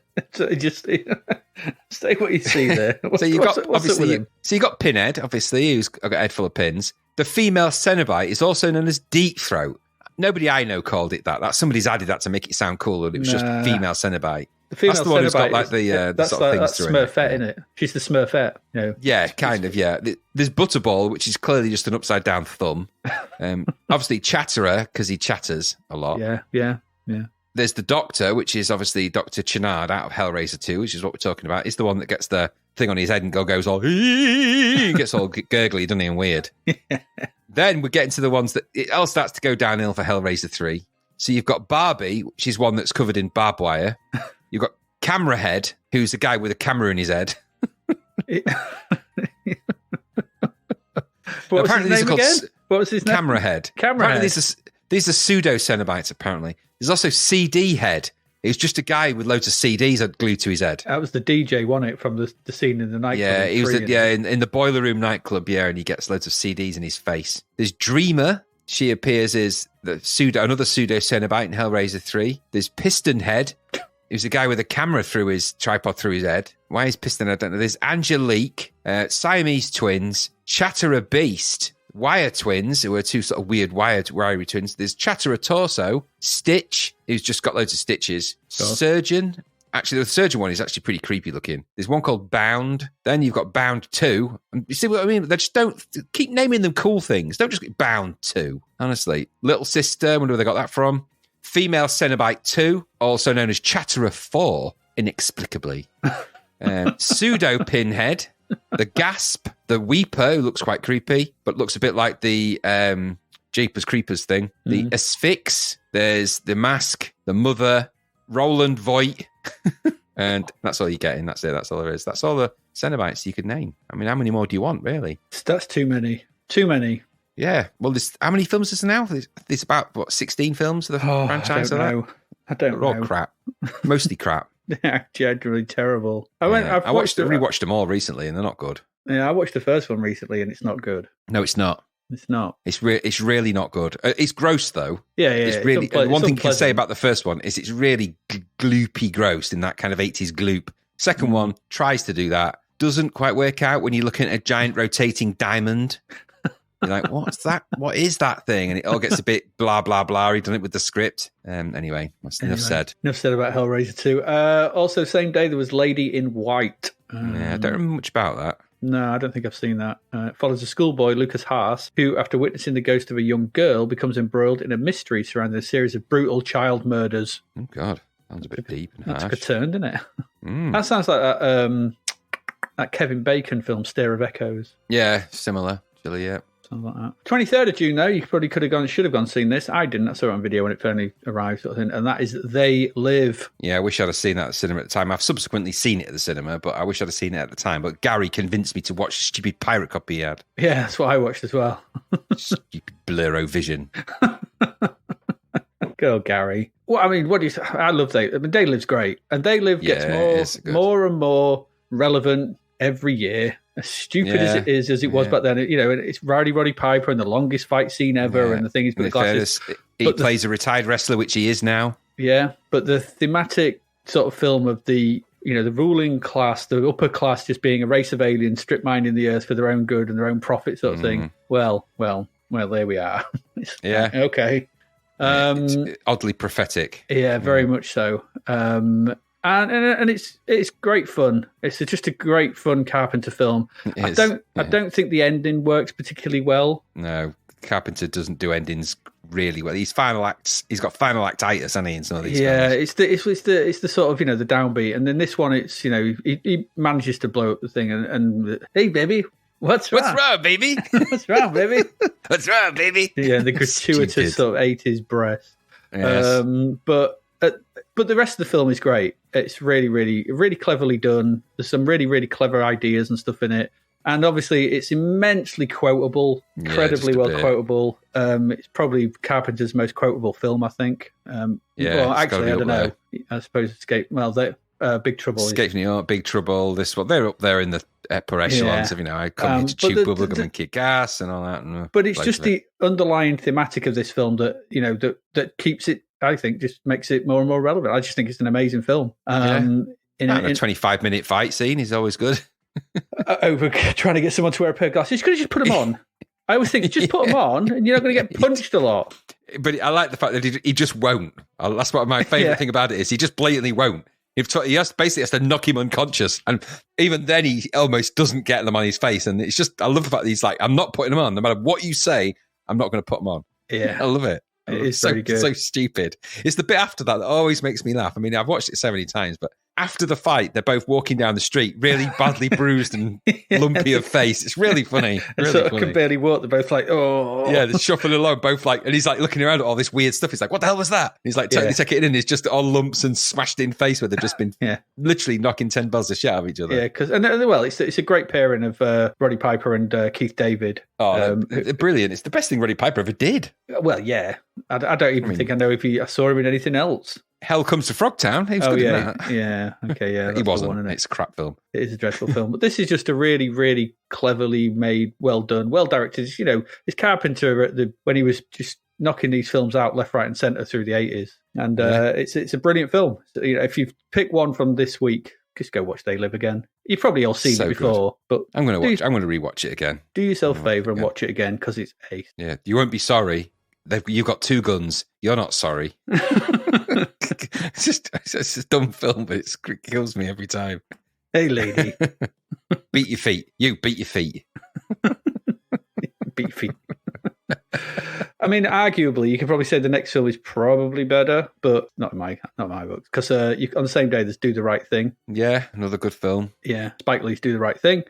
I've seen this, but I don't remember much of it, I have to say. Do you? Same. It's a long time since and I'd say I haven't made a habit of watching a lot of Spike Lee films, which is something I am going to correct. But I remember watching this many, many moons ago, probably with Gary, actually. Yeah. I seem to remember Gary being involved. But and I remember it being good. I just remember thinking that I enjoy things like They Live More. So Yeah. I mean, Do the Right Thing is, I think, probably critically better, I would say. But, yeah, totally. You know, but I was into horror / sci-fi, so you know, and there's a lot of horror / sci-fi out. You know, just Chucky, Warlock, and that alone. Those three alone. Exactly. You could have also gone seen Dead Bang. That title. It's Frankenheimer movie, isn't it? Yeah, but it's you know, he famously did some pretty serious films, didn't he? So, but he also directed or was brought on to do The Island of Dr. Moreau, wasn't he? Yeah. That's what I mean. So he's done some, he's done some good stuff. It's meant to be, and it read like a good film, but I'd never seen it. Don Johnson in a. Yeah, he was always watchable in things. Yeah, but just that name, Dead Bang, I can't get past it. Yeah, it's a crappy title. There's also Married to the Mob. That was on this day. Jonathan Demme film. Didn't realise it was Jonathan Demme. Obviously, go on to do Silence of the Lambs. Michelle Pfeiffer, Matthew Dean. Yeah, good on Michelle Pfeiffer. Yeah, she's in her 80s crazy phase of just knocking it out of the park with being sort of super attractive in everything she was in. He was. There was also La Petite Voleuse. I don't know. It's a little thief. I don't really think about this. No, at this point, I wasn't watching a lot of French cinema. No, it was based on a Truffaut script that he died before filming. So it's set in the French countryside after the end of World War II. It's still the story of a 15-year-old girl abandoned by her parents who's looking for love and independence, but succumbs to stealing and sleeping with men. Classic Truffaut. Yeah. That's a bit dubious to me, but what do I know? However, if all that wasn't enough, 30th of June, could have gone seen Indiana Jones and the Last Crusade. Could have done that, and I would have definitely done that. And so I did. Yeah, I definitely did as well. Yeah, I remember watching that in the cinema. Do we need to say a lot about this? I mean, it's the third installment, the last great one. Yeah, I think the only things to note are this was obviously the second one's famous for its dark. Temple of Doom is famous for its dark theme, and it's because Lucas and there was lots of people going through bad times in their lives when they made it. Lucas was going through a painful divorce at the time, So and it kind of shows. I think, wasn't he? Yeah, exactly. And he was also he'd suddenly become attracted to Kate Capshaw, hadn't he? Yes. So they sort of began their relationship began on that. So you can sort of tell that they're both kind of in that place because there's no real heart in Temple of Doom. It's a good film, but it's a really weird indie film. Yeah. Whereas this one's much more of a return to the kind of classic indie that you know. Nothing else to say about the film, but it is a great film. And the tank chase sequence remains one of the greatest action sequences of all time in film. Yeah, it's just amazing. It is very good. It is amazing. Did all his own stunts, didn't he, Harrison Ford, at that point? For it? Yeah, it's the entire sequence with that tank is from start to finish brilliant in that film. I mean, and just because it's just continuously building on one thing after another, another. Classic Spielberg direction. I mean, it's like... Yeah. Yes. Absolutely. He knew exactly what that sequence was going to be like in his head, and he shot it exactly as you imagine it would be, and it's just perfect. I love it. I'll rewatch it any time, that. By tank, you mean the belly of the steel beast. Belly of that steel beast. Yeah, but it's just everything about... I love everything about it. It's just such a cleverly... Everything, right up to the end when he thinks he's lost him when he's gone over the edge, and it's just everything about it is brilliant. Mm-hmm. Everything. Not going to argue. I love that moment where he comes over and just looks over the edge with them all. Yeah. It's so good. Yeah. So good. If you didn't fancy that, you could have gone and seen Dirty Rotten Scoundrels. You could, if you want a bit of the old Michael Caine. I went and saw this because I was a big fan of Steve Martin at the time. Yeah, it is quite good. It's a funny. So they're a pair of... I think it's a remake, isn't it? They're common, aren't they? 1964 Marlon Brando Niven film Bedtime Story. So they're two con men. They're trying to con what they think is this heiress out of a lot of money. But that's right.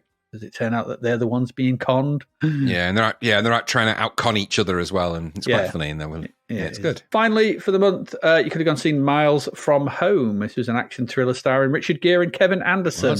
Never heard of it, never seen it. No, one of those sort of classic Gere movies where he just looks wistfully at the camera a lot and goes, "Hey."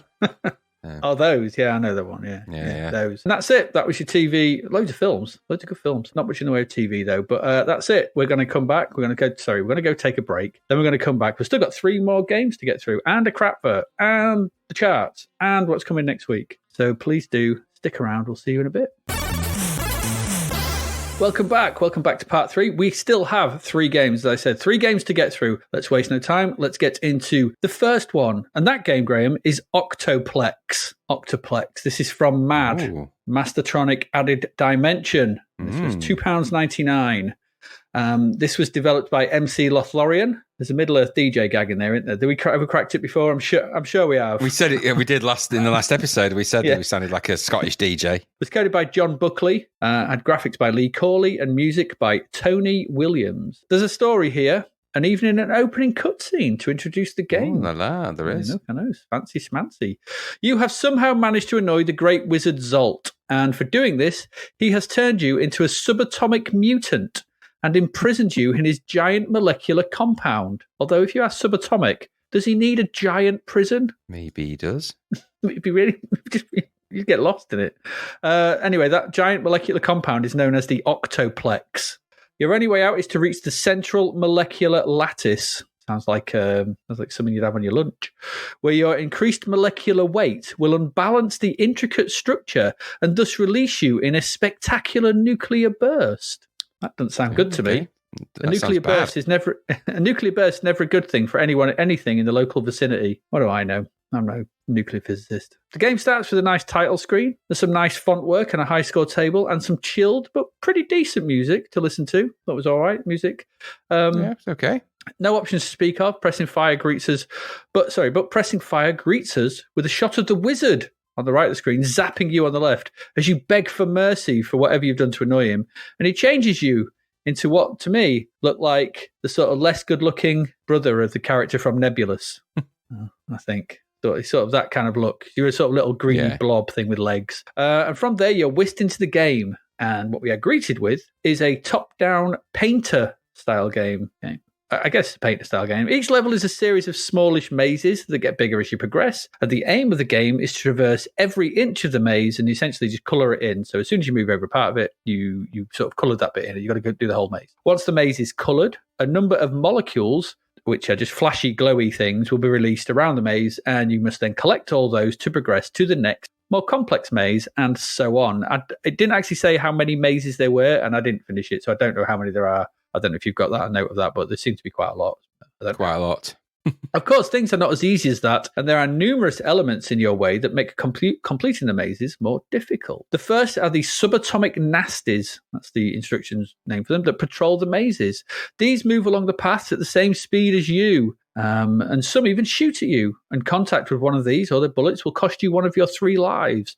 Lose all 3, and it is game over for you. You are dead, and you'll be trapped forever in the Octoplex, in his giant molecular compound, whatever it is. You are armed, however, with an electro pulse generator, but at first you have no ammo for it. So essentially, you've got an empty whatever. You can find ammo in the maze, though, and this will give you 5 shots. You can pick up multiple ammo, but you can only carry up to a maximum of 10 shots at any one time.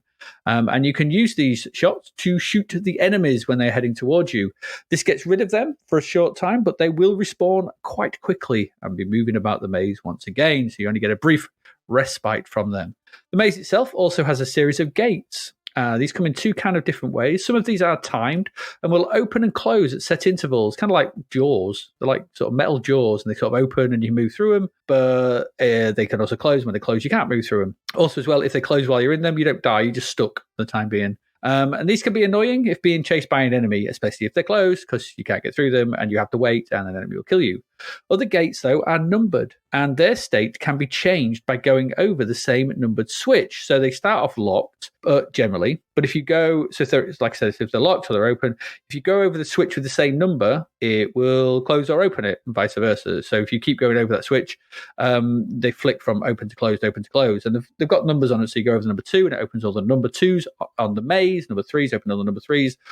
That's what happens. You can stay on a switch, though, until all the doors will keep opening and closing if you can see them. So you can just sort of stand there on the thing until you've got it to where you want it to be. But remember, those enemies are always patrolling, so staying still, not such a good idea, because they will close in on you and they will kill you while you're stood there. There are also pulse gates as well, and these need to be shot to be opened, and these appear later on in the later mazes.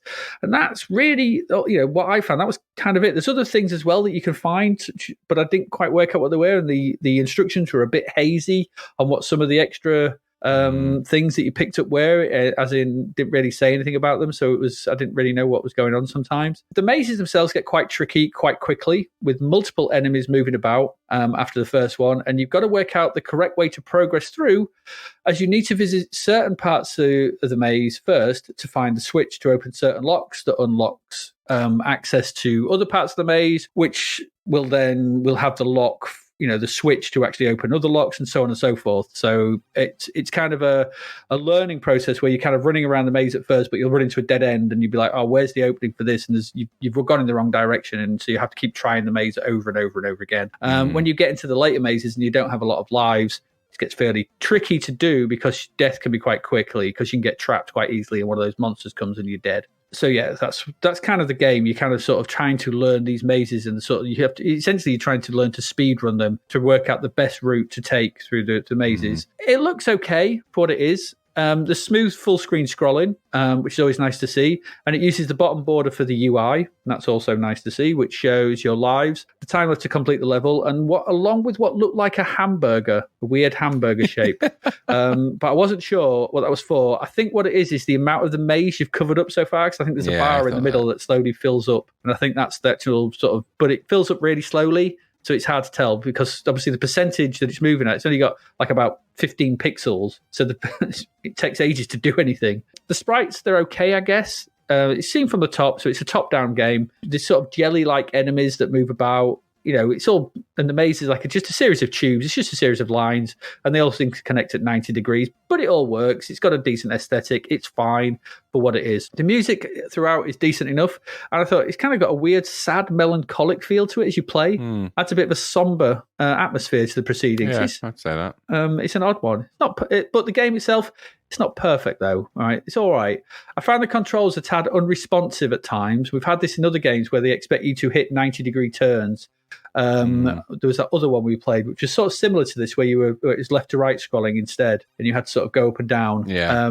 So you're having to turn at perfect right angles. So you'd be moving right or left, and then you've got to, the turning what you're going is right. It's a perfect upwards. So you've got to press up as soon as you're right at the right place to sort of go up. But if you don't, you kind of get a diagonal. You don't recognize it, or it might recognize it, or it might not. I don't know. Sometimes I think either up or right or left is overriding. It's a bit weird.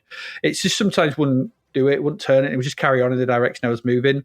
This gets very annoying when coupled with the enemies. As I said, they move at the same speed as you, and that gives you really very little margin for error at times. You just chase down a blind eye, you're dead. If they were slightly slower, I think that would have been better. You would have had a chance to get away or turn and shoot them, because that's also another annoyance, the way that you shoot. Because you have to be moving to shoot, which is bloody frustrating. Because when you stop moving, you just face downwards. And so then you can't shoot. I would have much preferred it if you kept facing the way you were looking and could shoot in that direction. Just remember the way. So you stop, you keep looking, then you can fire, you turn the other way, whatever it is. That would have been better. It allowed you to kind of like wait. But what the problem is because if the enemies are right behind you, you've got to flick back and press fire. You just don't have enough time, and you'll be dead quickly. You've only got 3 lives. These mazes get quite big, quite complex, quite quickly, working out where the switches are and everything. It's a real memory test, this game, and one wrong turn can lead to a loss of a life, and you're over, game over quite quickly.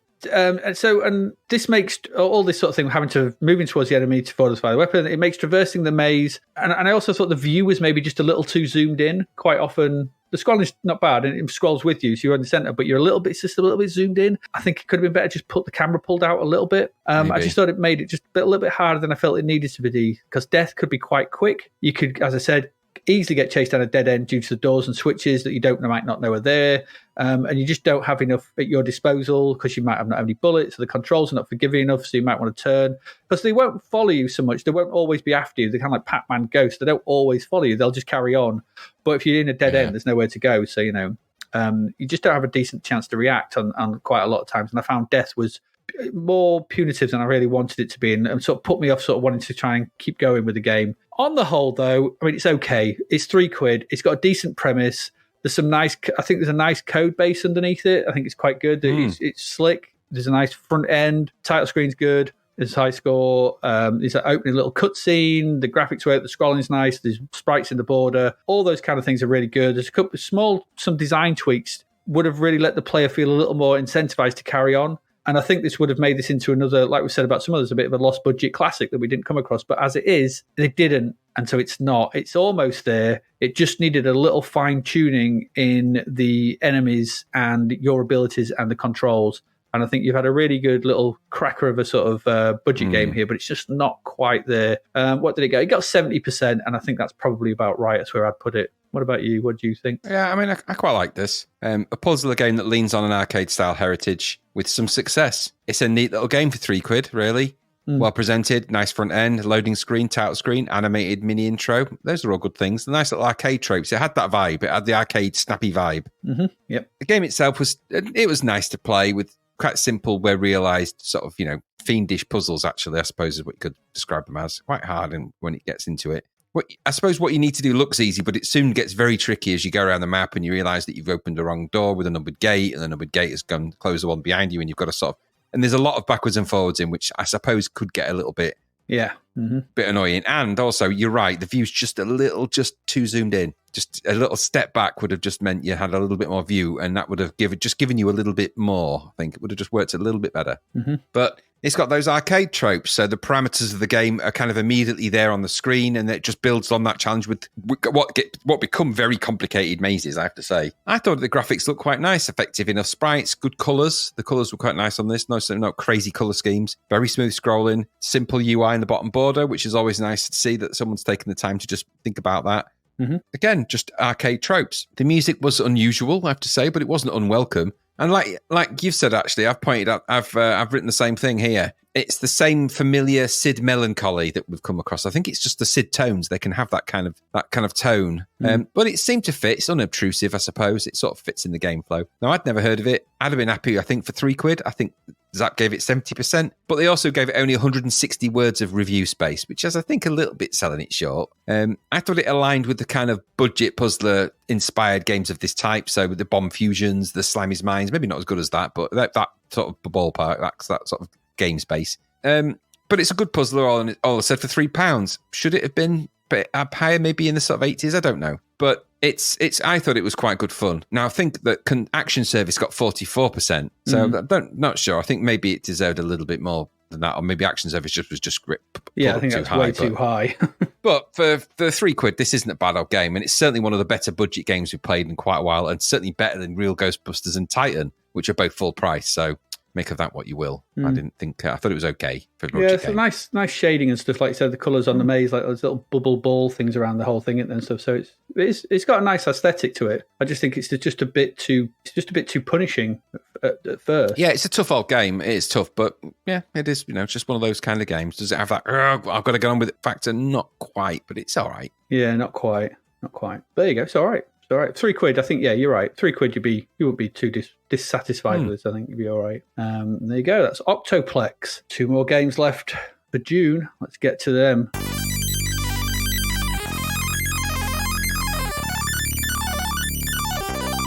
Graham, it's over to you. Are you a danger freak? Well, I might be. Are you? This was $9.99 from Rainbow Arts. 48% though in Zap. So it's only half good. Which half? The developer is Hape Software. It was coded by Hans Ippich. He did Bad Cat. You can tell as well. The graphics are Markus Muckenschnabel.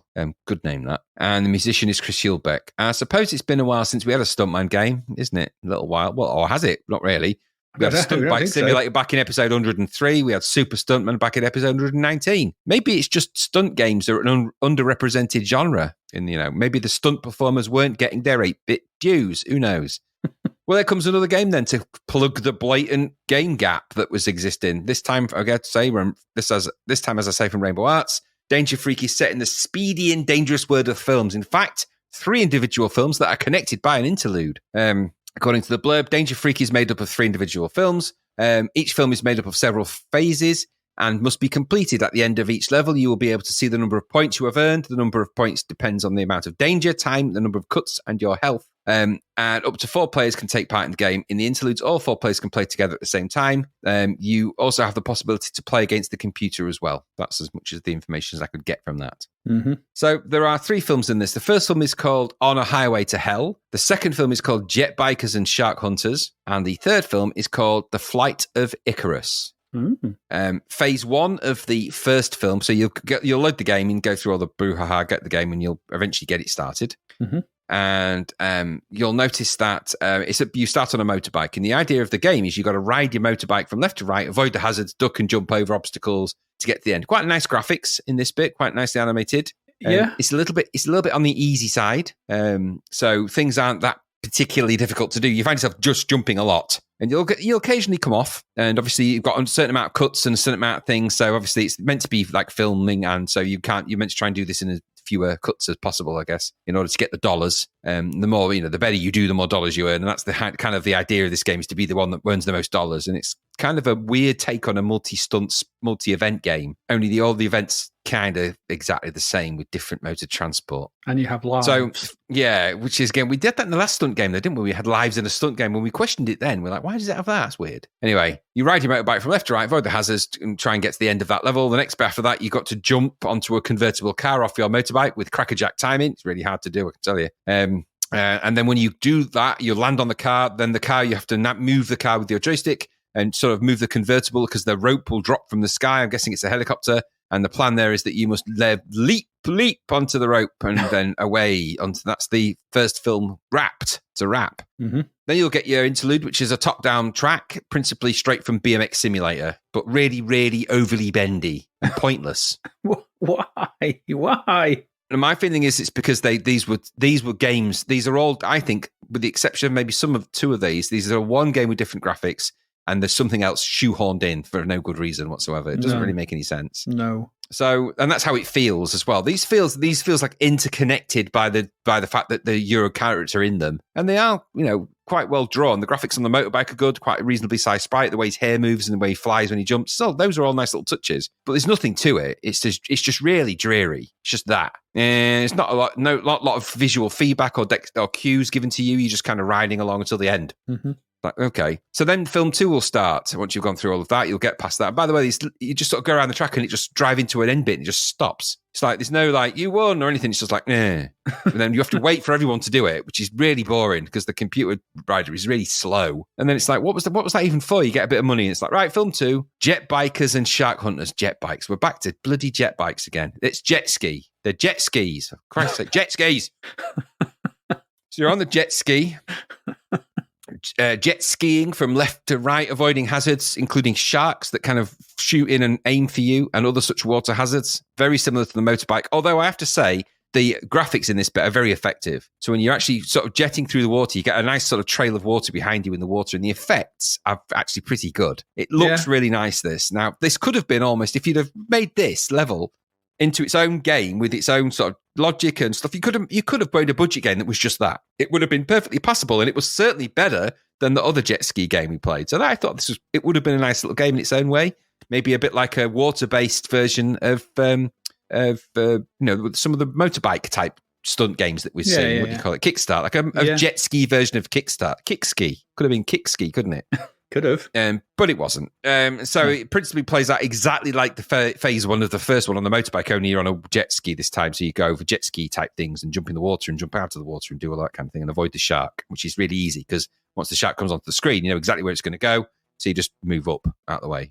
Boring. After that, you've got to jump onto a submarine in a very similar way to having to jump onto a convertible car, which then sort of moves off in the same way that a convertible car did. You then got to jump off the top of the submarine onto the hanging rope ladder again. All feels very familiar. All feels a bit dreary at this point. And again, after that, you go into another dreary interlude, which is exactly the same as the first interlude, which is also boring. Then you'll get to film 3, which is called Flight of Icarus. This is really weird, this one, because they call it the Bond-mobile.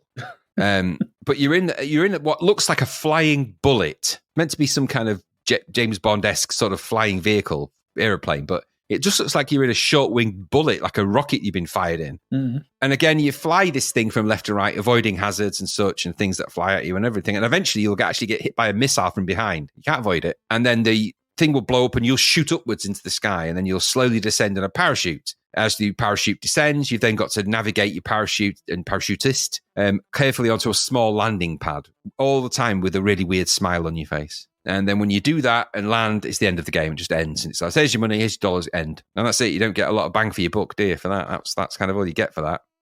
So the graphics throughout the game, motorbike section, those sections are pretty effective, but they're just not very interesting. The stunts, the hazards that you get are very samey. They're basically ramps and a few things get anyway. They're very easy to avoid. There's quite a lot of space to play the games. There's a lot of game space to maneuver in, but it actually doesn't help you here because there's not much to do other than it's pretty boring, mundane wait. And it seems like a long while you're just waiting. It's not like it's exciting. What I'm describing probably makes it sound more exciting than it actually is. It's just... It's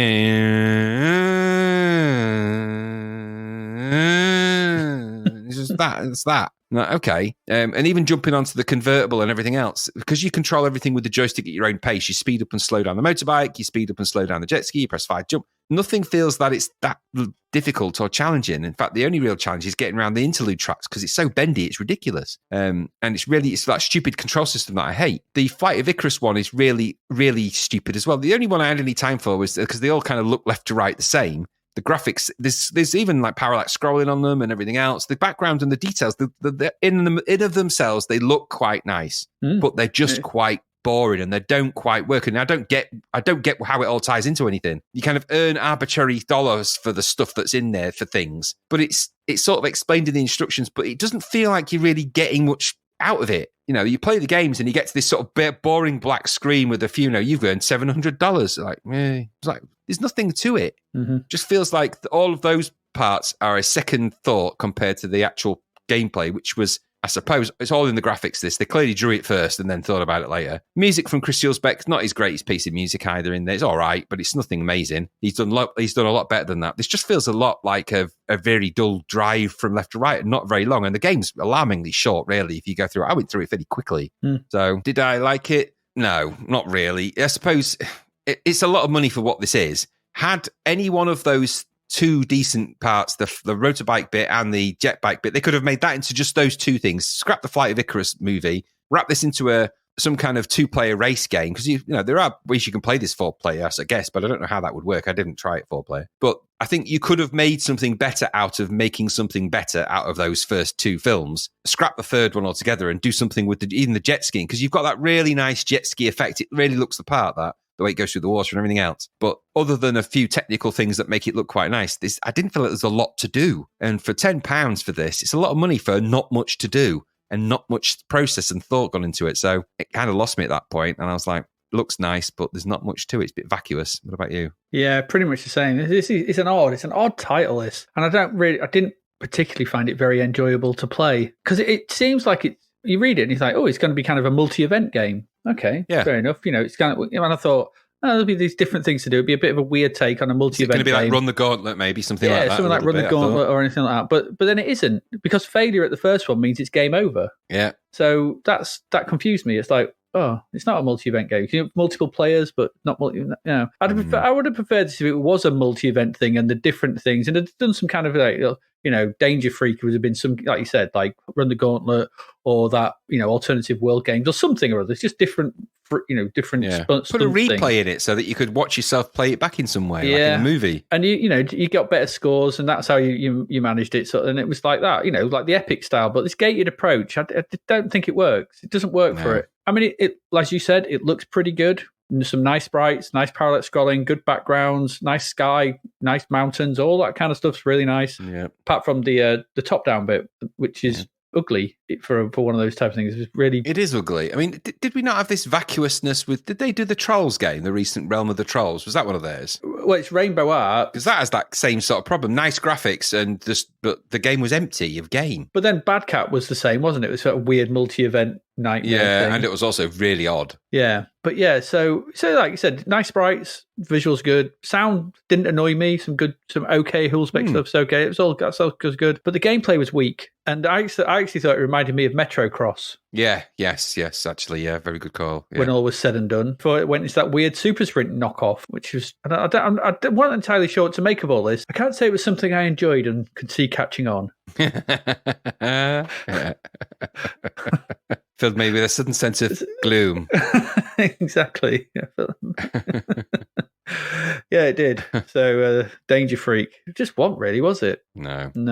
48%, probably about right. It's kind of nice presentation and stuff around the edges, but it's just a crap Metro Cross. There we go. That's Danger Freak. We've still got a game left, so let's get to it. And this could be a biggie. It's Hillsfar. Hillsfar. Something that would normally be in the strategy section has somehow wound up in the main mag.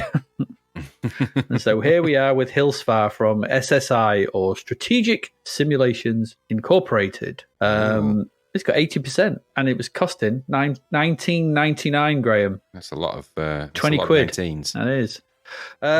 It's got a whole gaggle of people on it, whole host. It was designed by Chuck. I can't believe there's this many people on it. This is designed by Chuck Krogel, Brett Berry, and Graham Bayliss. Produced by Westwood Associates. Coded by Kirk Fitzgerald and Ethan Grimes. Good old Grimy. Graphics by Joseph Hewitt and Maureen Starkey, and the musician was Paul Mudra. Yeah. Now, I never played any of these SSI games back in the day. I've heard lots of talk about them because they were all disc-based and I didn't have a disc drive.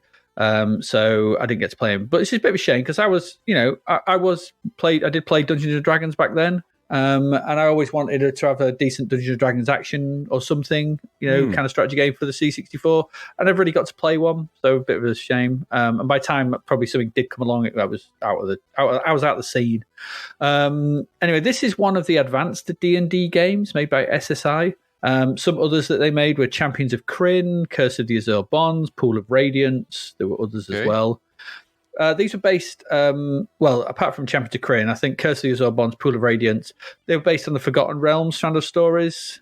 Champions of Krynn was the Dragonlance world. And again, I loved me some Dragonlance. I was eating those books up when I was that age. Not so much the Forgotten Realms ones. I tried a few of them. The old R.A. Salvatore. But I didn't ever like them. They lack the spark. They lack the heart of the Dragonlance novels for me. The characters weren't as good. So I probably would have liked to play these at the time. Just never got around to it. Anyway, Hillsfar. At this point, I'm betting you're expecting me to tell you the narrative, the story of the game. It's a Dungeons and Dragons game. It's quest. There's got to be a story here, right? Because you're bound to have one in it. But no, this is where this game ultimately collapses in the middle like a terrible pie. There's no overarching narrative. There just isn't one. I mean, how do you make a advanced Dungeons and Dragons campaign game with no story? I don't get it. No story to drive you on. This is a game of wandering around some areas and doing some stuff for no reason that I was able to ascertain beyond leveling up your character to go and use in other games. 20 quid. I don't get it. Maybe I missed something. I played this for a good long time. I read around it. I read reviews and things like that, and I found nothing that hinted at any kind of decent story here. Nothing. So I was like, this is troubling. But okay, but it's got 80%. So what is here must be good though. You start the game being able to create a character or import one, and this uses the standard Dungeons and Dragons stats: health, wisdom, intelligence, all that thing, luck, yada yada, strength.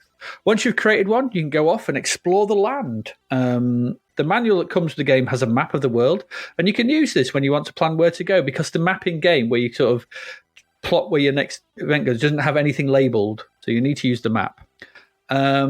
You start at your camp in the top right of the map, and the only destination open to you is Hillsfar itself, which is a big city. Off you set, and the first arcade sequence is entered. This is a left to right horse riding event where you can canter at different speeds, press up to jump over obstacles, and pull down to duck under feisty birds. Hitting the various obstacles loses you hit points. You don't know this, though, because there's nothing on screens. There's no UI to tell you this until you reach your destination, which says you now have 21 hit points. You had 27. Oh, fell off a couple of times. I don't think that's right. They should tell you as you're going along. Anyway, once at Hillsfar, you can enter the town, and it goes all a bit Bard's Tale here, with a 3D view of the street in the top left, a map of the part of the town you're in, taking up most of the right of the screen. You got your stats in the bottom left, and any people you've managed to sort of add to your party. And there's a message area in the top right where people will ask questions and offer stuff, and you buy stuff and whatever. Up moves you forward, left and right turn you 90 degrees, and back does a 180. As you wander about the town, you'll find doors that you can enter. These lead to the next arcade section. You get to wander around a top-down, gauntlet-style area looking for treasure and the exit before the guards catch you and do you damage.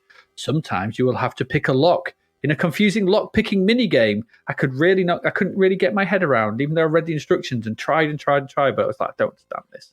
Once you exit, it's back into the town, and you can visit a guild and be told to do some stuff. Or you may get to fight in the arena for extra funds and for the pleasure of the baying crowds.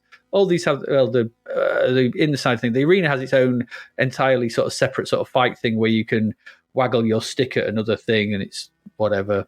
Should none of this really entice you, you can leave the city and visit the trading post, or the rock quarry, or the ruins, or some other place that offers little to do besides talk to a trader or wander around another gauntlet-style minigame. Travelling to any of these other places puts you back on your horse for more fun in jumping over logs and ducking under birds. I was quite interested in seeing what this was.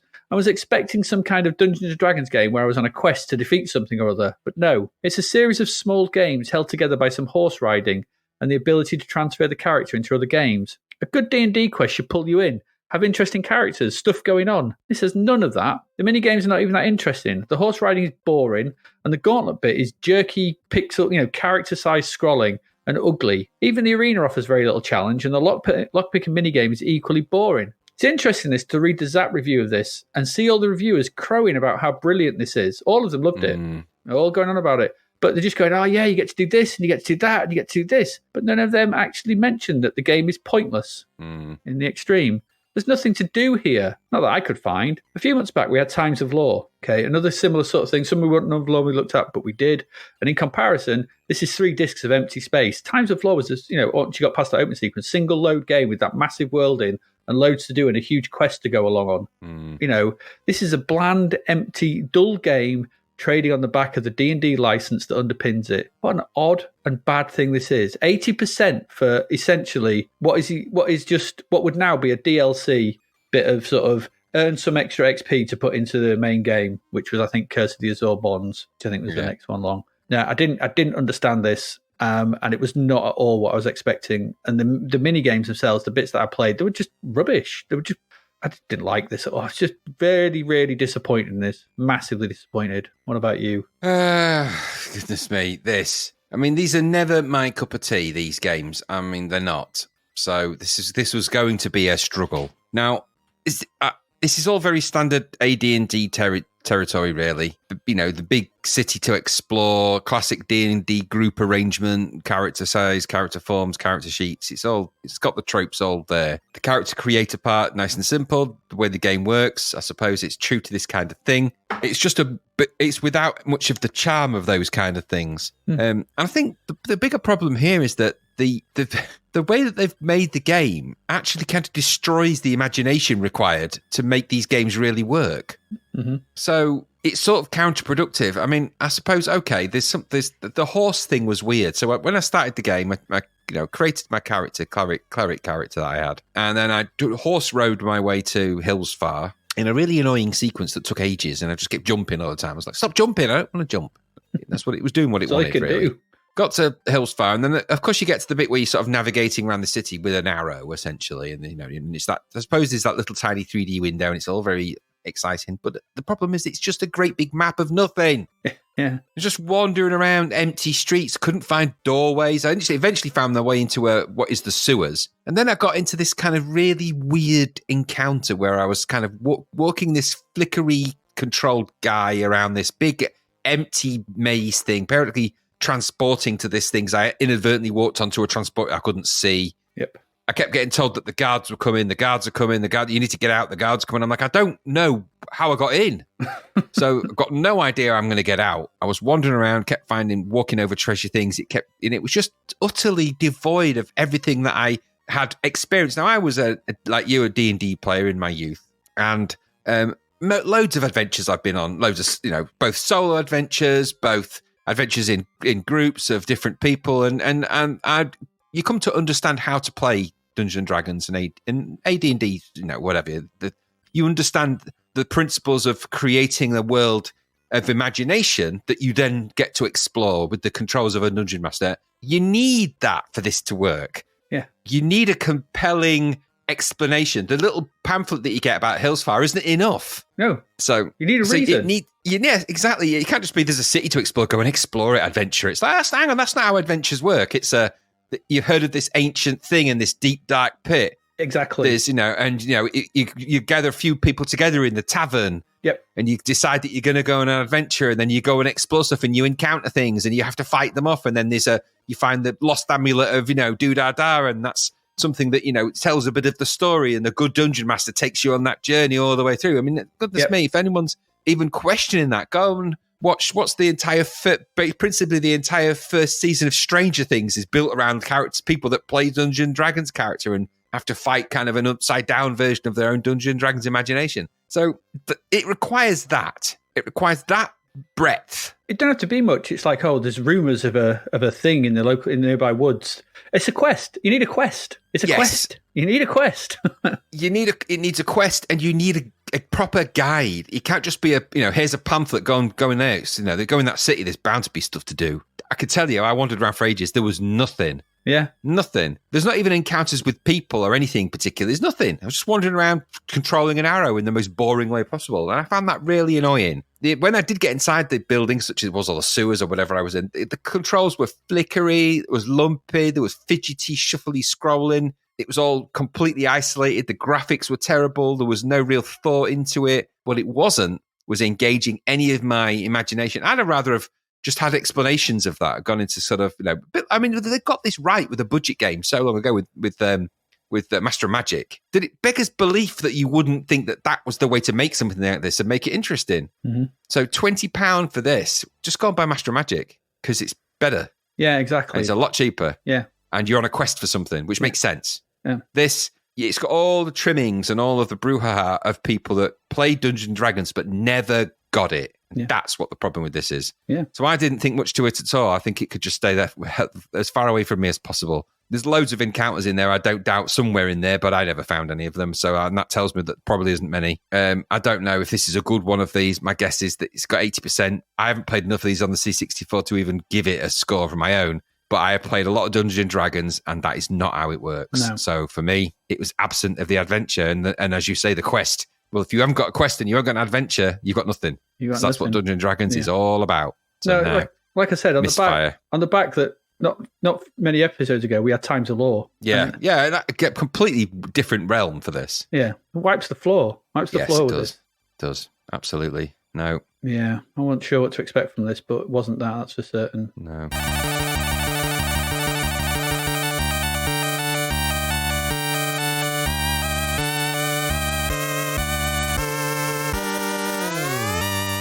But there we go. That's June done. Half the year is out of the way. We have played all the games for half of the year. What did we look at today? Well, in this episode, we have looked at Speedball, which we liked. Ooh, which we liked. Good game. Titan, another ball game, but we didn't like that one. No, bad game. The Real Ghostbusters, which IP confused us. Yeah, it's just the Real Toastbusters. Yeah. Rubbish. It was IP challenged and perspectively challenged, that game. Oh, hard on the eye. Stop doing dotted speckling. Octoplex, makes me angry. Which was surprisingly all right. It was decent enough. It was good. Yeah, not bad for budget. Yeah, Danger Freak, which looked pretty, sounded okay, but boring. Not much of a game there. And Hillsfar, which was, as we said at the start, before we actually started this, can just head off over the hills and far away as far as we are concerned. Yeah. And that's it. There we go. That's it. That's your month. That's what we got. Well, we do have, right at the very end, we've got a crapvert to look at. Okay. Yeah. Okay. Tom and Jerry. Tom and Jerry. Now, I've put this in here because, all right, the Tom and Jerry thing, all the things you could do with the Tom and Jerry game for an advert. What have they done? It just says Tom and Jerry, hunt high and low, and then there's just their faces looking at each other happy. Their heads, their bodiless heads. Just their heads on a black background with a sort of cut-out red bit, and then some... Is there text missing off that or something? I don't know, with some minuscule screenshots of all the things you could do with a Tom and Jerry advert. Yeah, it's a bit distinct lack of imagination there. Why is he not chasing... Why is Thomas not doing the run and Jerry running away, or all the things, or I don't get it. I think I could be wrong, but to me that looks like that looks like the Tom and Jerry heads that appear at the beginning of the cartoon when the cartoon starts, and I wonder if they've just taken a snapshot of that with something, and that's what you've got there, because that looks like it's just a still from an animated still. So that's a still of the frame of the first 3 seconds of the Tom and Jerry cartoon. I think looks alarmingly like that. It does completely. I mean, you've got Tom and Jerry, for goodness sake. That's what I mean. It's the only. If someone said to you, Graham, can you put an advert together for the new Tom and Jerry thing? Right. Well, I want Tom chasing Jerry. I want some action. I want some the whole when he screams, everything. It's just no. And talk about overcomplicated logos for your own brand. I mean, goodness me, don't make it difficult for yourself by putting that Magic Bites logo. It's just like it's just like 2 wizardy hands over a shiny sort of ball, and it's like just no. Yep. Classic 80s, late 80s, stupid logos. Where there was a bit of a phase of it where people went really elaborate with their logos and stuff like that, and then they realised that they're a printer's nightmare. Yeah, they are. They are a printer's nightmare because they don't print very well. So you can't make out those screenshots because Jerry's over one of them. Yeah, they're all Amiga screenshots. Is it an Amiga game by any chance? It's a C64 game as well. We've got a C64 version. It's coming sometime. So you wouldn't know that because there's literally nothing on that about anything. There's no writing about the game, nothing. It's been blacked out. It's coming soon. It's issue 53. That's just weird. So we've got it. But I wanted to include that because when I looked at it, I was like, all the things you could do. Well, it's like having a Scooby-Doo game and just having a picture of Velma's ear or a jumper, just Velma's clothes on a washing line. Well, that actually probably would be more interesting. Yeah. I mean, the loading screen is that, and it does have... The loading screen's actually all right because the loading screen's got the picture of them right, and it's underneath, and it sort of works. I'm just looking at it right now, and it is that image of them at the cutout at the beginning, as you said. Yeah, but I thought so. It just... I don't know. I was like, it looks all wrong. No. And Tom and Jerry are, for me, cartoon royalty. Yeah, exactly. It's like they're royalty. It's not like, I mean, it's just like, okay, I'll let it go with some of these other cartoons you've tried, but you don't be messing with Tom and Jerry, and you don't be messing with I remember that they got away with it with Wile E. Coyote. That wasn't so bad. Roadrunner. That was okay, yeah. But you mess with Bugs Bunny, you mess with Daffy Duck, and you mess with Tom and Jerry, then you're in deep shit with me because they're the royalty of cartoons. They're up there with the best cartoons ever created. Yeah, those the early sort of 1940s, 50s Tom and Jerry stuff. Obviously, we look through things with a modern lens nowadays, and there is a lot of uncomfortable stuff with Tom and Jerry, and not even in the Metro Golden Mail logo, for goodness sake. But taking all that, and just the sheer craziness of some of those early Tom and Jerry cartoons are amazing. That won't be captured in that. And how is that not captured in that advert? But I don't know. I can see exactly your point. Of all the things you could have picked out of Tom and Jerry, of all the moments of Tom and Jerry that are hilarious, that are funny, that look at them looking endearingly at each other, is the one thing you probably wouldn't put in a game with on the cover like that if you really want people to buy into it. Yeah, I mean, if they had had the the Looney Tunes logo and whatever, that the thing coming out and that in the background properly, I'd have been all right with that. I'd have gone, okay, that's fair enough. It's the logo, exactly. But they haven't, so they're just floating, floating heads, sort of orange and sort of red and black background. Yeah, and they're such iconic characters. How do you get it wrong? Don't know, but they did. Just decapitated heads aren't always nice, although that's Bodiless Jerry there's a bit weird. It's a bit weird. You wouldn't want to wake up and find that in your bed, would you? No, you wouldn't. No, it's a bit creepy. It really is. Yeah, there we go. It's Tom and Jerry. It's crap vert. It really is. It's just a disappointing vert. It's like, God's sake, everything you could have done. All right, let's get to the charts. Down to number 5. These are from Commodore User again. Down to number 10 is World Games. Okay. Down to number 9 is the In Crowd. Compilation, isn't it? Yeah. Up to a new entry at number 8 is Ace 2. Okay. That was ages ago, wasn't it? Yeah, I wonder if it was Ace. I wonder if they don't mean Ace 2088. You never get it right always, do they? No. Up to number 7 is Werewolf of London Okay. from Mastertronic.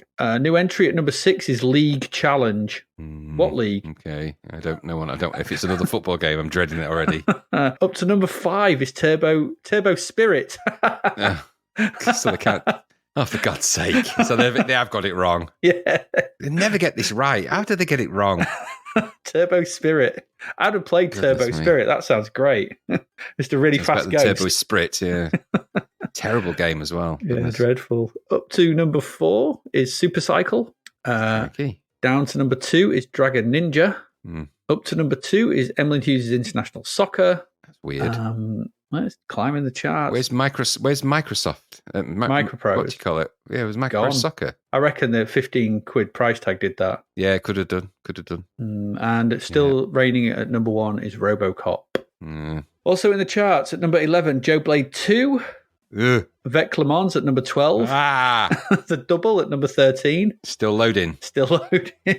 New entry at number 14 is Advanced Pinball Sim. Oh, no. Codemasters. Operation Wolf at 15. Okay. Football Manager 2. Here it is.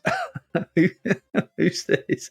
At 17 is Ghostbusters from Master Circle. Who's Master Circle? I don't know. Surely is that not Mastertronic? Surely. Master Circle? That can't be a thing. I don't know. No, it's Mastertronic. Mastertronic released a cover, but it's not. It's who put Master Circle? Who put Master Circle in there? They've got Mastertronic further up. I know. Oh my Lord, I love these charts. 18 is Gunboat. 19 is Afterburner. Yeah. And finally in at number 20, down to number 20 is Pro Ski Simulator.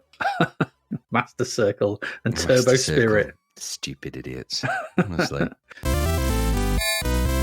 So next couple of weeks we will have July. It's another every episode every month now is 2 weeks. What have we got coming up? We've got loads of Amiga games here. There's just list, and then there's re-releases. We've got Circus Attraction. Okay, another circus game. Another one. The Duel Test Drive 2. Never played that on the 64, I don't think. I don't remember. No, Gilbert Escape from Drill. Oh no, that's Gilbert, isn't it? Yeah. God, that game was crap.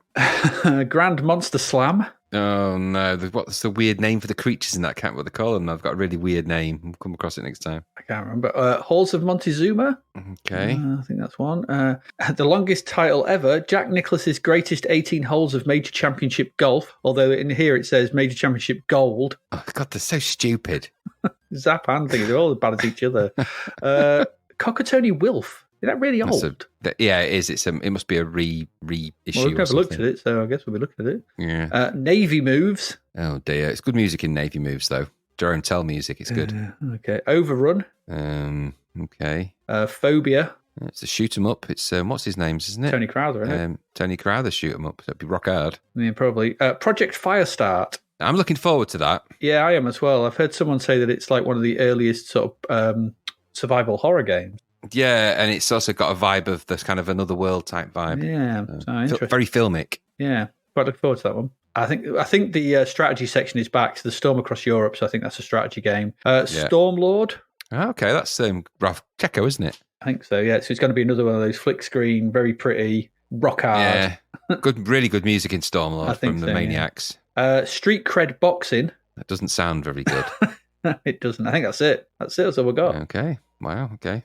That's it. That's your next 2 weeks. So we'll see what those lot turn out like. What have we had good this month? Forgotten Worlds was uncontrollable. There was nothing. The Muncher won it last week. That was it. Yeah. Yeah. It's not been a great month, June. Yeah. I suppose the Muncher, Speedball, and Octoplex. Yeah. The Muncher. God's sake. A game based on a 10 pence pack of chewy sweets. But it was all right. But it was all right. At least in there, but they're getting few and far between. But you've got Speedball in there, I suppose, and that was pretty good. And so, yeah, Speedball was good. Speedball, the best game of the month by a long way. Yeah, it is. There we go. All right, you got anything more you wish to add? No, I mean we're seeing June off now. Now it's almost getting towards the latter half of the 1989. Let's see if there's a few big games yet to come out. Let's see what they're like. There's System 3. I got a few. I was looking at by the way, the issue of Zap is weird. Which one? 51. The issue 51 of Zap is a bit weird. Why is that? Just when you get a chance, and this is again applies to people who listen to this, go and look at some of the language that's in it, some of the tonality of the language in it, some of the get your tips out for the lads kind of language. Oh, I saw that. Yeah. It's some really, and it's all the way through. It's all gone a bit laddie. I don't know if that's a very heading into the 90s, aren't we? So laddie mags are sat to sort of lad mags and all that. But there's a hints of it sort of spilling into this, and it's very uncomfortable reading. So just when you get to those parts in the magazine, you're looking at it going, oh no, that's just don't write that. No, and get your tips out for the lads is that kind of. And I saw that because that picture I was like, because he's sat there and he's got some girl on his lap or something, hasn't he? Yeah, it's just all very awkward. And there's one of the reviews in there. Look at the review of Stormlord and read that, and you'll start to cringe when you read it. Really? Because it's cringy. You read it and you're like, oh, it's basically because it's got sort of well endowed female fairy characters in the backgrounds. They make quite a lot of that. Any game containing nude women gets my vote. Yeah, that's what I mean. It's all gone a bit laddie. There you go. Okay. Oh dear. Yeah, and that's kind of all the way through the mag. So it's a little bit like, and there's a really funny bit where they've reimagined the CompuNet bit because it was too much about demos. CompuNet was too much about demos. We're going to talk about apps. We're going to talk about really cool things. It's the most boring section in the magazine, and then at the end of it, it's like, oh, and the demo section. That's the most interesting bit. Yeah, it's quite funny.